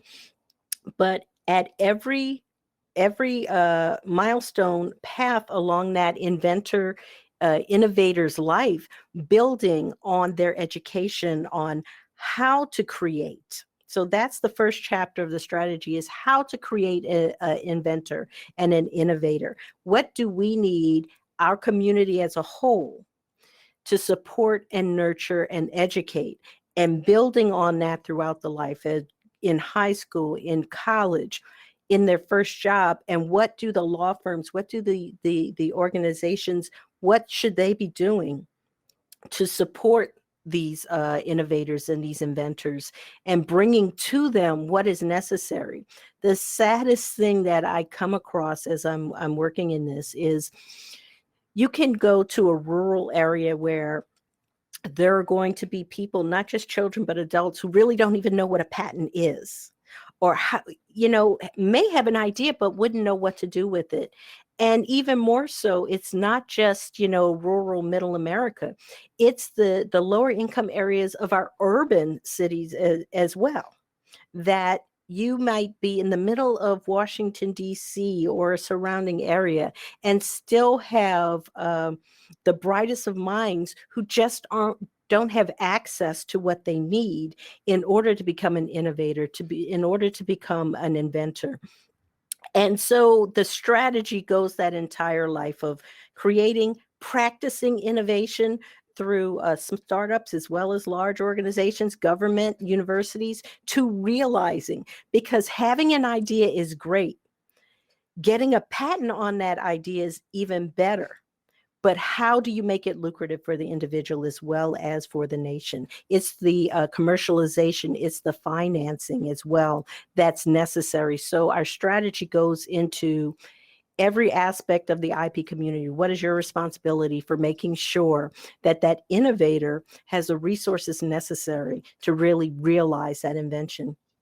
And then the last aspect of it is, and how do you collect the data and measure whether what you're doing is having the success that we need to have a inclusive and diverse group of innovators in our nation?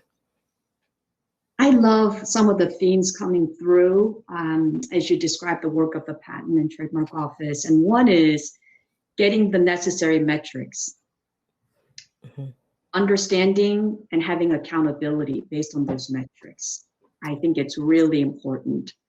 It highlights that marginalized communities and women face greater barriers to entry into the IP profession. For example, sitting for the patent bar, and certain science and technology degrees still not being recognized by the patent office. For example, I encountered that problem when I tried to enter the patent practice. I have a double major in computer science and mathematics from an accredited university, and I had to go back to undergrad to get hard science classes, physics 1 and 2 with lab component. And to think that in 2021, that computer science is not recognized as an eligible degree to sit for the patent bar examination is almost unthinkable. And it impacts women entering the profession. I have a number of other female colleagues who encounter the same problem. Not as many men, or more women. And I love the idea also of raising the awareness and providing exposure from the earliest possible stage. I teach as an adjunct at Howard Law School. I teach patent law and patent policy courses every year. And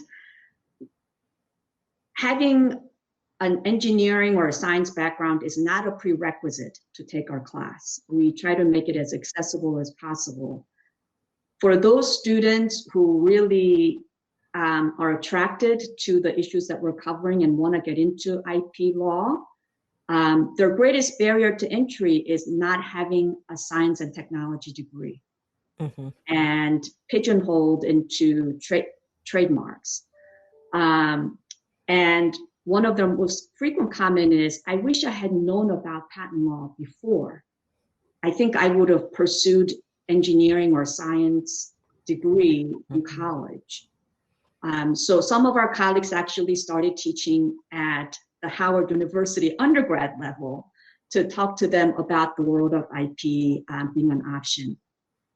For people who are the first attorney in their families, they don't have the same level of network and information being fed to them from early on. The first time I heard about intellectual property was in college. Just before I entered law school, one of my computer science professors who knew I had applied and was planning to go to law school said, hey, you would be good at intellectual property. You should pursue that when you go to law school. And I had no idea what he was talking about. And that piece of advice and mentoring by him made a huge difference for me. So recognizing some of the lateness in getting access to pertinent information that in practice served as a barrier for a lot of people to get into the profession. One of the activities that I worked with Finnegan on in conjunction with the US Patent and Trademark Office is the Girl Scout patch on IP and innovation. I didn't even know that the US Patent Office had a Girl Scout patch specifically for science and technology. And so as soon as I heard about it at one of the conferences from a PTO speaker, I went to my firm and I said, could we do a Girl Scout program with the Patent Office to have this IP patch? And they got excited, and we, collaborated with the USPTO. And on a Saturday, we co-hosted a program for local area DC school students in elementary school, girls and boys. They didn't have to be a Girl Scout. And we had about 100 kids from in and around the District of Columbia who came for the whole morning.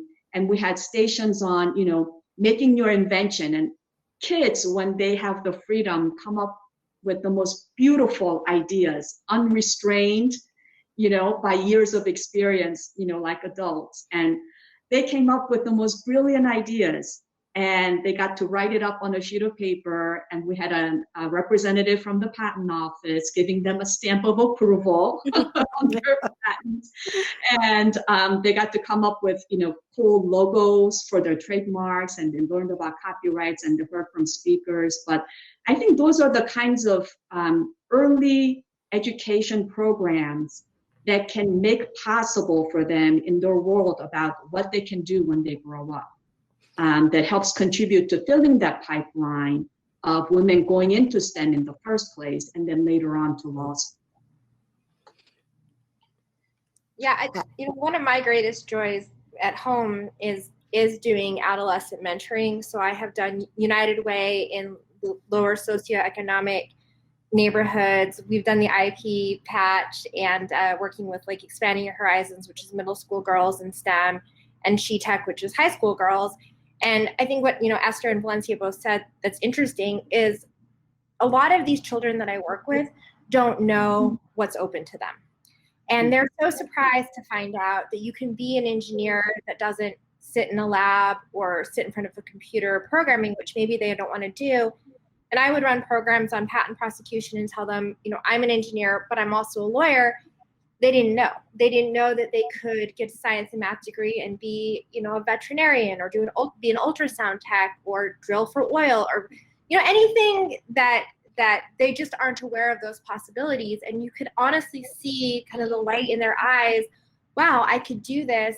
And there's so many possibilities that I was never really told about.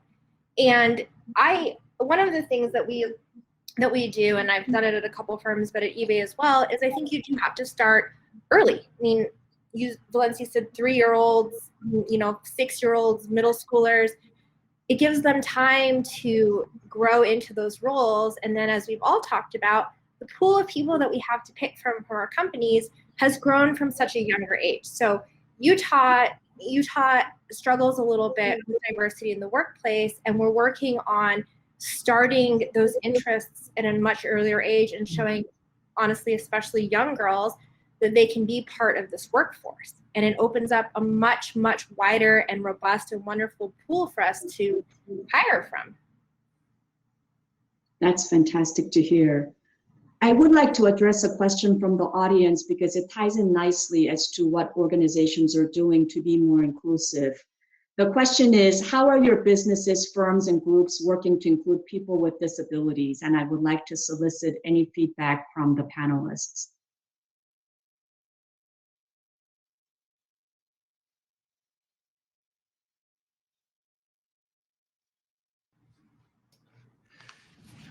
I'll jump in. I think that's part of, at least with our firm, the mentoring programs coming into play, and the mentors understanding what their mentees, their respective professional needs are, and conveying those and making sure that those needs are met. So I think it's a dynamic conversation.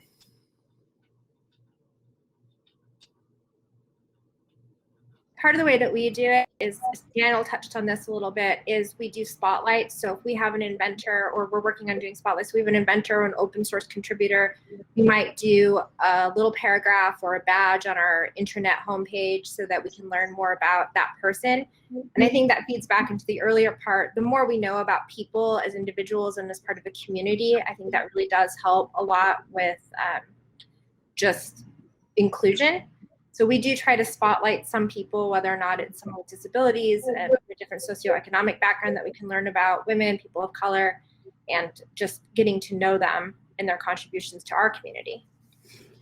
Yes, I will echo that. I mentioned we have a large number of affinity groups. One is Americans with Disabilities is one of the affinity groups where we celebrate those differences that help that bring value to our organization, as well as making sure that we do spotlights, as Michelle was saying, on inventors with disabilities and how they not only overcome their own disabilities, but how they are valued members of this IP community and what they bring to it as a whole.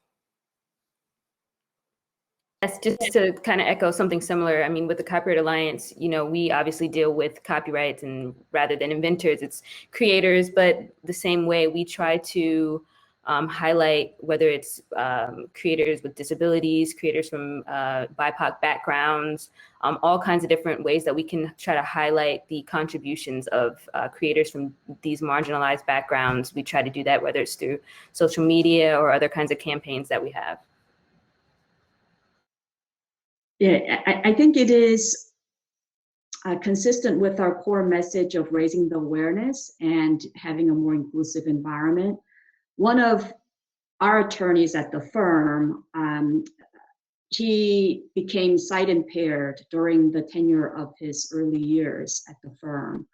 And it got to an extent where, he was really challenged, just to read. And I think it's important for the firms and organizations to be supportive and provide the necessary, equipment and technical support to make work accessible to them.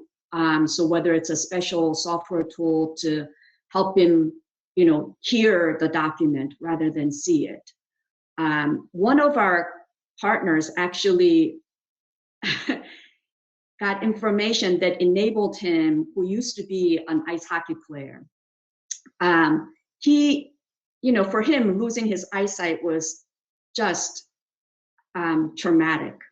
He had, young children, and of course it's challenging for his practice as well, which is really reading intensive.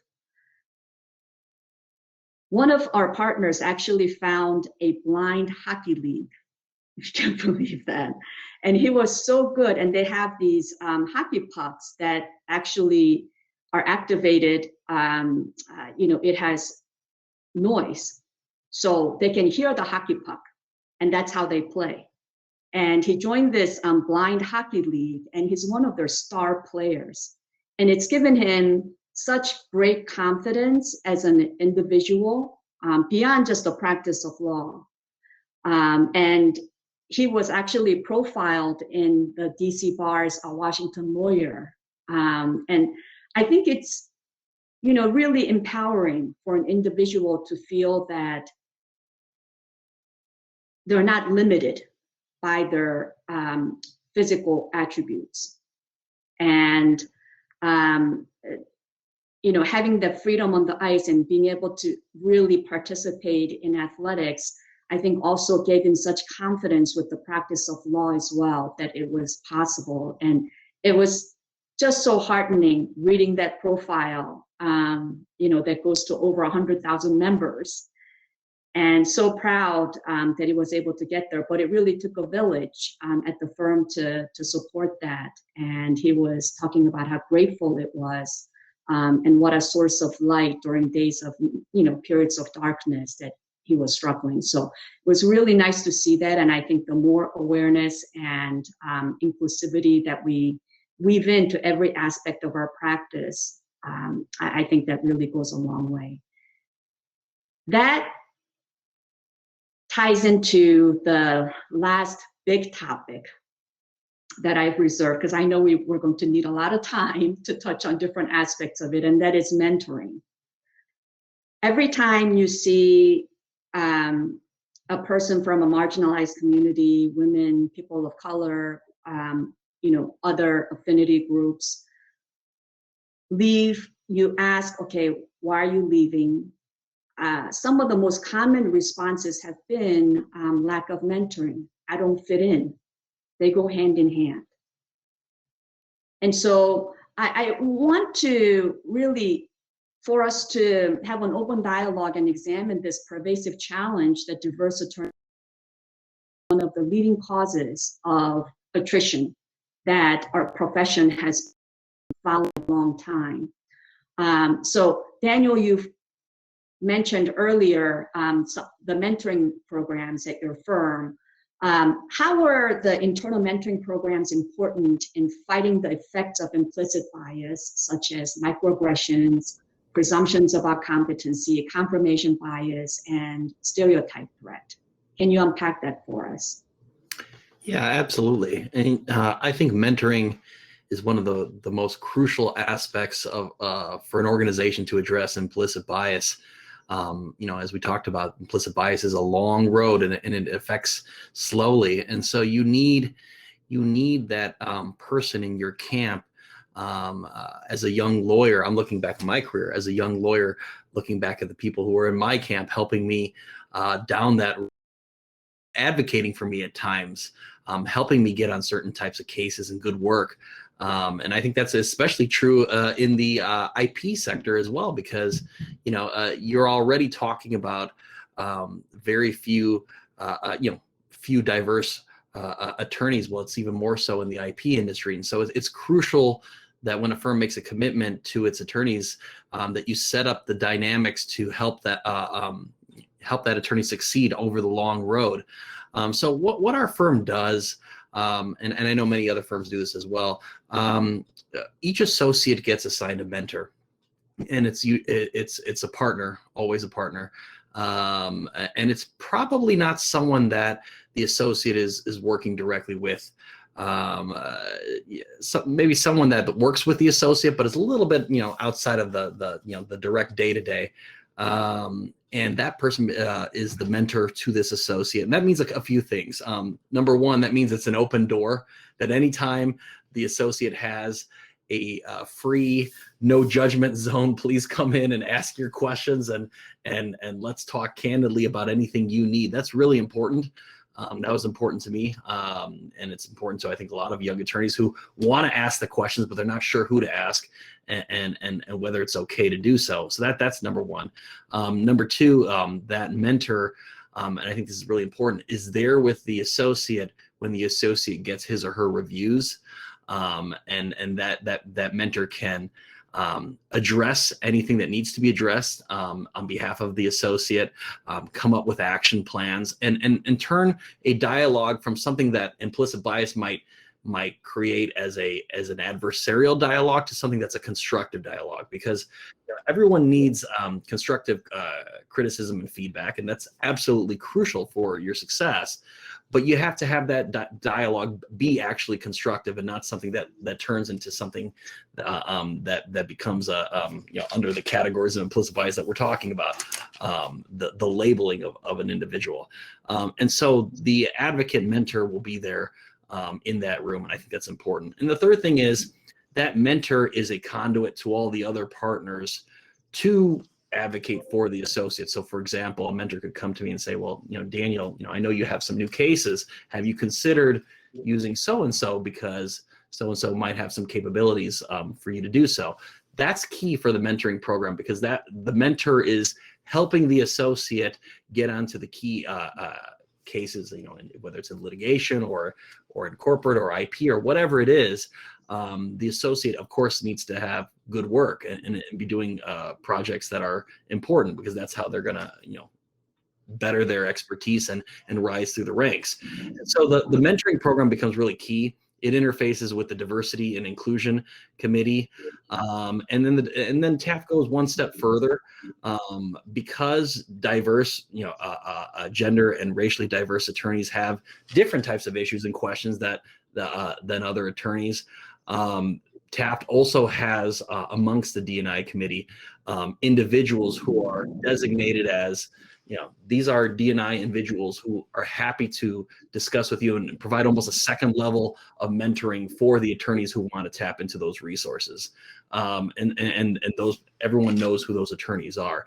And so, creating these types of resources and having that type of advocacy, almost like a champion, I think is really important. That does not mean that the associate gets a free pass on certain mistakes, but what it does mean is that the conversation is always constructive, and it's always tailored to specifics and under a presumption, which is what the recruitment committee wants, that the individual is going to become partner, and we're all working towards that goal. And I think that's a key thing, an organization having that mindset and saying, no, we've made a commitment to this individual. We're going to get this person to where he or she needs to go. If there's an issue, we'll address and we'll be very specific. And the mentor can be aware of that issue and for the next year. But the presumption is there that we're all committed to the success. And I think that helps change the dynamic. It's something that's helped for us. Daniel, I have a number of questions regarding that program, which sounds really, really great in a lot of respects. One of my first question is, do all the associates get assigned a mentor? Yes. How is that pairing made? Because when they start out at the firm, you don't really know the attorneys very well. And as we all know, mentoring relationships, many of them fail over time. They're not sustained because it's really not a good fit. And formal pairings, whether it's an advisor or a mentor, tend not to work very well long-term, and compared to organic relationships that form. So how are those pairings made? Yeah, that's a great question. I agree. Not all mentors are created equal. So that's you have to have a process that's organic to address that. And that's not to take away from anyone, but different people have different time limits, or their personalities might be in a manner that's not, meshing or whatever. But at TAF, an attorney, when he or she enters the firm, is assigned a mentor. That attorney doesn't know anyone just yet. And so it starts formal. It's every year. It's really driven by the associate. The associate has the ability to change his or her mentor. And there's no questions asked on that. As long as the new mentor agrees for the change, that there's no issue with that. Now, it's not encouraged to change your mentor every year, because you want that continuity for your career. But those changes do happen, and I'd say they happen more often than one would think, because a person's career starts morphing. I mean, a person might not even start in the IP group, and then next thing, 4 or 5 years later, they're doing a version of IP litigation, and vice versa. And so that's where I think you start seeing occasional changes, and it's really driven by the associate. And sometimes the firm might suggest, well, okay, if you're not happy with this mentor-mentee relationship, have you thought about this person? This person might be good for you. So it is organic, and it's something that you probably see if there's a change, probably one change during the 7-8 years, maybe 2, but probably not. Probably maybe one change, and I think that's healthy. I think that's good. And then I think there's also the informal mentoring, and so you might have your formal mentor, but within a practice group there might be informal mentoring. So for example, the attorneys that work with me in what I do, there's constant, they get mentored every day, and that's more informal. But I think having all of those different levels of people to assist, that's what's important. And ultimately, I think what you're looking for is the change of a culture from implicit bias being very prevalent and potent to the prism. We want our attorneys to succeed. We want to get them from point A to point B. How do we do that? And what are the issues that we got to address? And let's come up with a plan. That's a very different culture. And I think with mentoring, that starts becoming the dynamic. I would certainly agree. Mentors, it's not a one size fits all. And you don't have just one mentor. You have mentors for different things and different areas, and depending on issues. And over time, your mentors may evolve as well. One of the aspects that I find really intriguing about your program, Daniel, is that the mentor sits in the performance evaluation. Which is kind of unusual, but I can see that being very helpful because for the purpose that you mentioned, you try to have someone neutral there to make it more constructive. That's certainly a great benefit. But the other thing is that I think that having a person like that can help unpack the message better, because some associates may not be really hearing all of the comments, under that somewhat stressful situation of having, both positive and not so positive feedback. And sometimes, they freeze and they don't hear all of the messages, or they may not get the necessary information that they need to get to the next step.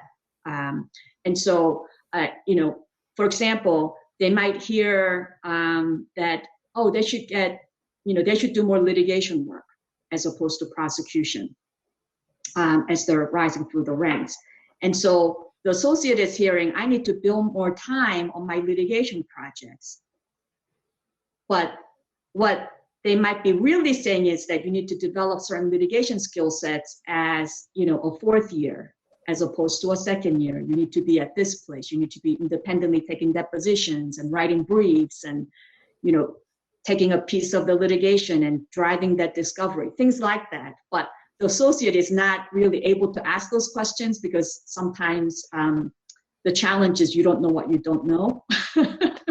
And so have you seen that being an important role that these mentors can play in the context of participating in the reviews? Oh, I think it's really important, because I think the mentors help keep the discussion focused on specific constructive issues and criticisms and specific goals. And so, that's where you're combating implicit bias. And I'll give you an example of, maybe the old way of doing things is you're looking for, and I remember some of my colleagues 15 years ago when they would talk about looking for individuals for recruitment or to make them partner. We're looking for people that fit, or we're looking for people that are like us. And that's always the old way and the dangerous way of doing things, because diversity says you don't want people like you. You want a variety and you want to mix. And when the discussion becomes vague and when the criticism is vague, that's where that dynamic occurs, where what's really happening is we're looking for people that are very, very similar to me in terms of something that, like demographics or gender. And that's what we're trying to fight. What we want is people who have the certain types of skill sets at their level, and certain types of professional goals and values. And that's where I think the mentor keeps that conversation focused on that. And so, for example, if an individual, or let's say if an attorney such as myself has an issue with the writing of a specific attorney, the mentor will come in and say, well, what can we do to fix this without taking them off of projects and not letting them have that experience? What are the specific issues to be addressed? And that's where I think the conversations become very focused. That's where, I've done the same. And the other dynamic that I think happens is when you have a mentor there, then other attorneys and other partners can start talking to the mentor and say, well, you may want to address this, and I'll leave it to you on how to address it. And the mentor will give constructive feedback in a way that doesn't have the dynamic of hostility and adversity that might happen if you don't have a mentor relationship, because sometimes the young attorney may not know where advice is coming from. And that's really important, that you have that person in your camp that can siphon off things that are potentially vague or not really worth passing, and things that are crucial and need to be passed, but they need to be passed in the right way. And so having that mentor in the room, I think, is really important. And it also provides continuity, because then the mentor can say, as an advocate, look, last year in this meeting, these were some issues, and these are all the things that so-and-so has done to address them this year. And it's no longer a problem. It's actually a plus this year. And so that's where the mentor can really come and start, affecting the review and pushing it the right way. And so I think it's really important. How long has that component of the mentoring program been in place? So the Chicago office used to be a firm called Shevsky and Freilich, and it had a mentoring program. It wasn't as formal. We merged with Taft in 2014, and pretty soon after, the mentoring program started kicking into effect. And so I'd say it's been at least 5 years in the way it more or less it is now. We're always trying to improve it, and the committees that are in charge of it are always talking about it. But that's something that is important to us. How would you grade that program? Has it been effective? Should other firms and organizations adopt that approach? Well, I'm going to give us a B+, because I feel like if you give an A, that means that there's not much room for growth, and you always got to keep growing. So I'll give it a B+, and that means that I'm proud of the program. We're doing great, and we still have room to go, and we want to get there. So that's the grade I'll give us. All right, I'll give you an A for your answer. Tarika, can you share with us a mentor who has made a difference in your life or career? Oh yeah, I definitely can. That's such a great question. So one of the mentors that I came to meet during law school is a woman by the name of Sandra A. She's a professor. She teaches the Arts and Entertainment Clinic at George Mason Law School. And so I actually met her shortly before I started my 3L year. And I was developing an interest in entertainment, an interest in copyright, and her background there really helped open my eyes to different opportunities that were available for me. What I really appreciate about Sandra is that she has, throughout the time that I've known her, really taken me under her wing to introduce me to different organizations. I remember her even as a student, basically setting up an opportunity for me to speak on a panel as a law student, along with other copyright practitioners. as someone, we've talked about, first generation lawyers, as someone who I am a first generation college student as well as a first generation attorney. And so having mentors in this space has really been critical to my success and to, really being able to network and meet a lot of people and have the opportunities that I've had. So I'm truly grateful for the many mentors that I have, but definitely would like to shout out Sandra A. Stars. Oh, she sounds wonderful. I'm glad both of your paths crossed. Michelle, how about you? I'm going to go with my most recent mentor, the person who actually was my now former manager that brought me over to eBay. Nikhil was his name. And it kind of dovetails with Daniel said, which I think is an amazing to be able to have somebody in your reviews with you. Like just to have that advocate in your corner would have made everything so wonderful. But what Nikhil did for me when I joined eBay is he would bring me into meetings and introduce me as a person that was already capable, that people could trust. And he really included me in everything. And, we'd have a meeting and he'd say, this is my colleague. She's going to take over. She does such a great job. And that made me feel like any doubts I had weren't there. He trusted me. He had confidence in me. He instilled that confidence in other people in me. And it just made it so easy to feel like I absolutely could do the job. And there was a lot less doubt and fear on my part. And I'm really appreciative of that as I look forward to eBay. Don't we all need someone who sees our own potential sometimes before we can? That's a great mentor. How about you, Valencia? Two people actually stand out. One being the director who gave me my first job as a manager, an African-American woman who I could speak to on a personal level as well as a business level because she had so many of the same experiences that I had. So she could tell me, and give me advice on her walking that path before me, or she can give me advice when I was being over the top and not being reasonable.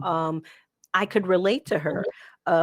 The second being actually Chinese American gentleman who I had absolutely nothing in common with personally, and having his perspective and being able to understand things from a different point of view was absolutely amazing in helping me craft my career. So those two, I think, for such different reasons, really were invaluable to me as mentors. Thank you so much for sharing the stories of your wonderful mentors, which is a wonderful place where I would like to conclude this panel and this day as we think about so many challenges that confront our profession and our young attorneys, and as we go through different phases in the legal career. Success is a team sport, and it takes a village to get to every milestone. And we shared a lot of ideas about how to make an impact and move the needle in the right direction to fight against implicit bias. So thank you so much for openly sharing your experiences and wonderful ideas. And I am so pleased and delighted to have had this conversation with you today. Thank you so much, Esther. Esther. Thank you very much. Thank you, Esther, and to the rest of our panelists. I echo much of what Esther said. A lot of great ideas. Really, I think powerful discussions today. Actually, I almost didn't want this to end, in all honesty. But with that said, what I'd like to do, and we have to stop somewhere, right? So, with that said, I'd like to invite Daryl Lim up to the stage to give some concluding thoughts. So we'll clear off the rest of the stage. And again, thank you to Esther and the rest of the panelists. Thank you. Thank you. Well, the rest of the panelists are welcome to stay if they want. Oh. Like you, Adam, I almost felt that this was one weekend I could wait a little bit longer to get started. Well, first of all, I want to few things that will always stick in my mind now. That a lawyer is not a bus but a piano. And actually, after today, I might add to that. you don't just think of a piano being a classical piano, a jazz piano, you play it differently. And I think when you think about the ethics and the practice of law with IP, with tech, with privacy, these are all different. And I think one of the things I always like about our annual ethics seminar is it really brings the humanity of the practice of law into the discussion. And I think both Alex and Esther did a wonderful job in bringing that discussion to the fore, whether it's you're talking about just IP and ethics, or whether you're talking about implicit bias. And who knew that it would cut across all these different disciplines in IP law, whether it's copyright or patents or trademarks. I want to congratulate Adam Manette. This is the one event in the year that the IP Law Fellow spearheads. He puts this together, and this is the first time he's doing it. I think all of you would agree that he did an outstanding job. Yeah. See, if they were not here, Adam, you won't get the applause, or you won't see the applause, even though I'm sure many people, if not everybody, would agree you did an outstanding job. I also want to pay a tribute to Bill McGrath. If you had seen a shout out from Jo Marie Fredericks, you might have had the prelude, but Bill McGrath was Associate Director, really conceived of this 12 years ago, before the idea of ethics and IP was even a big thing. And now we take it for granted. It's unimaginable to think about how you might practice without thinking both generally and specifically about it. But he's the person who started it, and we want to remember him for it. Finally, this is one in a series of events that we'll be having this year. In fact, every month for the next few months, we'll be having something except for July. In August, we'll have an IP and ADR seminar. In September, we'll have a corporate counsel conference. And if you would like to have a sequel of Esther, please come back. She will be moderating our keynote session with the Chief IP Counsel of 3M. Then in October, we'll have our International IP Seminar. And in November, we'll have our 65th Annual IP Conference. Now, I just remember, of course, the most important thing is to thank the audience, the speakers, the attendees, our sponsors, Greer, Burns, and Crane. I know Larry Crane and Pat Burns are with us today. Alex Menchaca from McAndrews held in Malloy as well. Thank you for your support. Gen Law and TransUnion, our institutional partners. IPWatchdog, Jean Quinn was here, and Jo Marie Fredericks from Rotary International was here, and many others. Thank you for supporting what we do. We hope to continue to provide this platform to discuss important issues that we have today. And with that, any final words from Esther or anybody else before I hand the time back to Adam for final announcements? Just to say thank you for all of us to address this very important topic in facing our legal profession. And congratulations again to you, Daryl, for putting on this fantastic and timely conference, and to Adam for your ongoing support that made this possible. Thank you, Esther. Okay, Adam, the final word is yours. Sure. So now we get to go through the ministerial stuff, maybe less interesting, but basically, so again, thank you to all of our moderators, panelists. Everything Daryl said is exactly on point. Just a couple housekeeping matters before we get back to our networking tables. The first thing is, if you have requested CLE, certificates will be mailed within about 3 or 4 weeks is when we typically get them out. So be on the lookout for that. If it's it usually comes from our event coordinator, Peggy Ziemba, so be on the lookout for that. If you have anything to say about the conference, which we hope you do, you can fill out the speaker evaluation form. It'll be, I've been posting links throughout, but it'll also be, I will post a link afterwards, but it will be on the bottom right side of the stage when we go back to the table view. So please feel free to give your feedback, what you liked, maybe what you didn't like. Hopefully there's very little of that, right? So then there's that. Basically, now thank you for joining us, and please feel free to go around the tables, visit whoever you might want to have a talk with, and otherwise, please have a good afternoon.